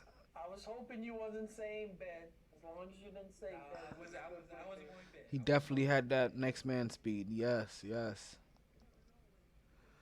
But man, see, like, listen, altogether, like, I respect it all, and this is why, when you first presented it, like, yeah, I just got the 10-minute alert from MixLR, and I think I have maybe less time than that on Podbean. So yeah, that's the reason why I love this segment so much, because when you presented it, I was like, oh man, there's like, because when you don't have to get so serious with the best player, with something that could feel so controversial, and you're able to have fun with, and right now we're trying to have some fun, and you can have fun with it. Like, oh man, like, this makes this so much better. Yeah, there hasn't been one pick whatsoever that I have found outlandish. You understand? And like I said, and there's gonna be some outlandish. It's just been fun. It's just been some good fun. Oh, listen, I'm gonna get outlandish because next week for everybody, we're gonna go to the South. AFC South and NFC South. Should we go West? Should we want to go South or we want to go West? Let's go South. You already said South first. We could do a vote right now. It can even be South or West. It's all good with me. It don't matter. It really don't matter. I got it all written out already. All right, so you know what? Next week we will go South, people. Actually, no. Sorry, we're gonna go West. We're gonna go in order. West. We're gonna go in order. I tell you one thing though. In terms of for the West, I am interested to hear you guys' favorite brand player. I am interested in that. I am interested in that. That was gonna be interesting too. Top of my head, bro. So next week we're gonna take a trip out into the west of the NFL, and we'll be covering. Pretty easy for me, and there's a lot of good Rams. Me too. Especially during our generation, bro. But mine is pretty easy. I gotta give it to that man. That is facts. I gotta give it to that man. I'm sorry. So Talk about this year because he don't get his love. that is real. So everybody, we're gonna go ahead and end the show. Like I said, we're on a time. Let's get a 2-minute warning. So I want to thank everybody that popped into the podcast to show us some love. Listen, I have less than 2 minutes left. I don't have enough time to name everybody, but listen, Jay, Troy, Pod God, Paul, Nat, shit. Marty, who else out there? Vince, Sandra, everybody, my brother Pekin Rican. Thank everybody else for stopping for the podcast. We will be here at 8:07 next week. Also, don't forget what I say when we leave here. Shit. What the fuck do I say? Let the optimism of tomorrow be your foundation for today. This is I'm Tyler Thoma, with the Mighty Sports Podcast, and we are out of here. I got my guest KJ. KJ, say goodbye to the people. T, thank you for calling in. Say goodbye to the people. Goodbye, guys. All right, everybody, we're out of here. Thank you for listening. We'll see you next week. Stay healthy and stay safe.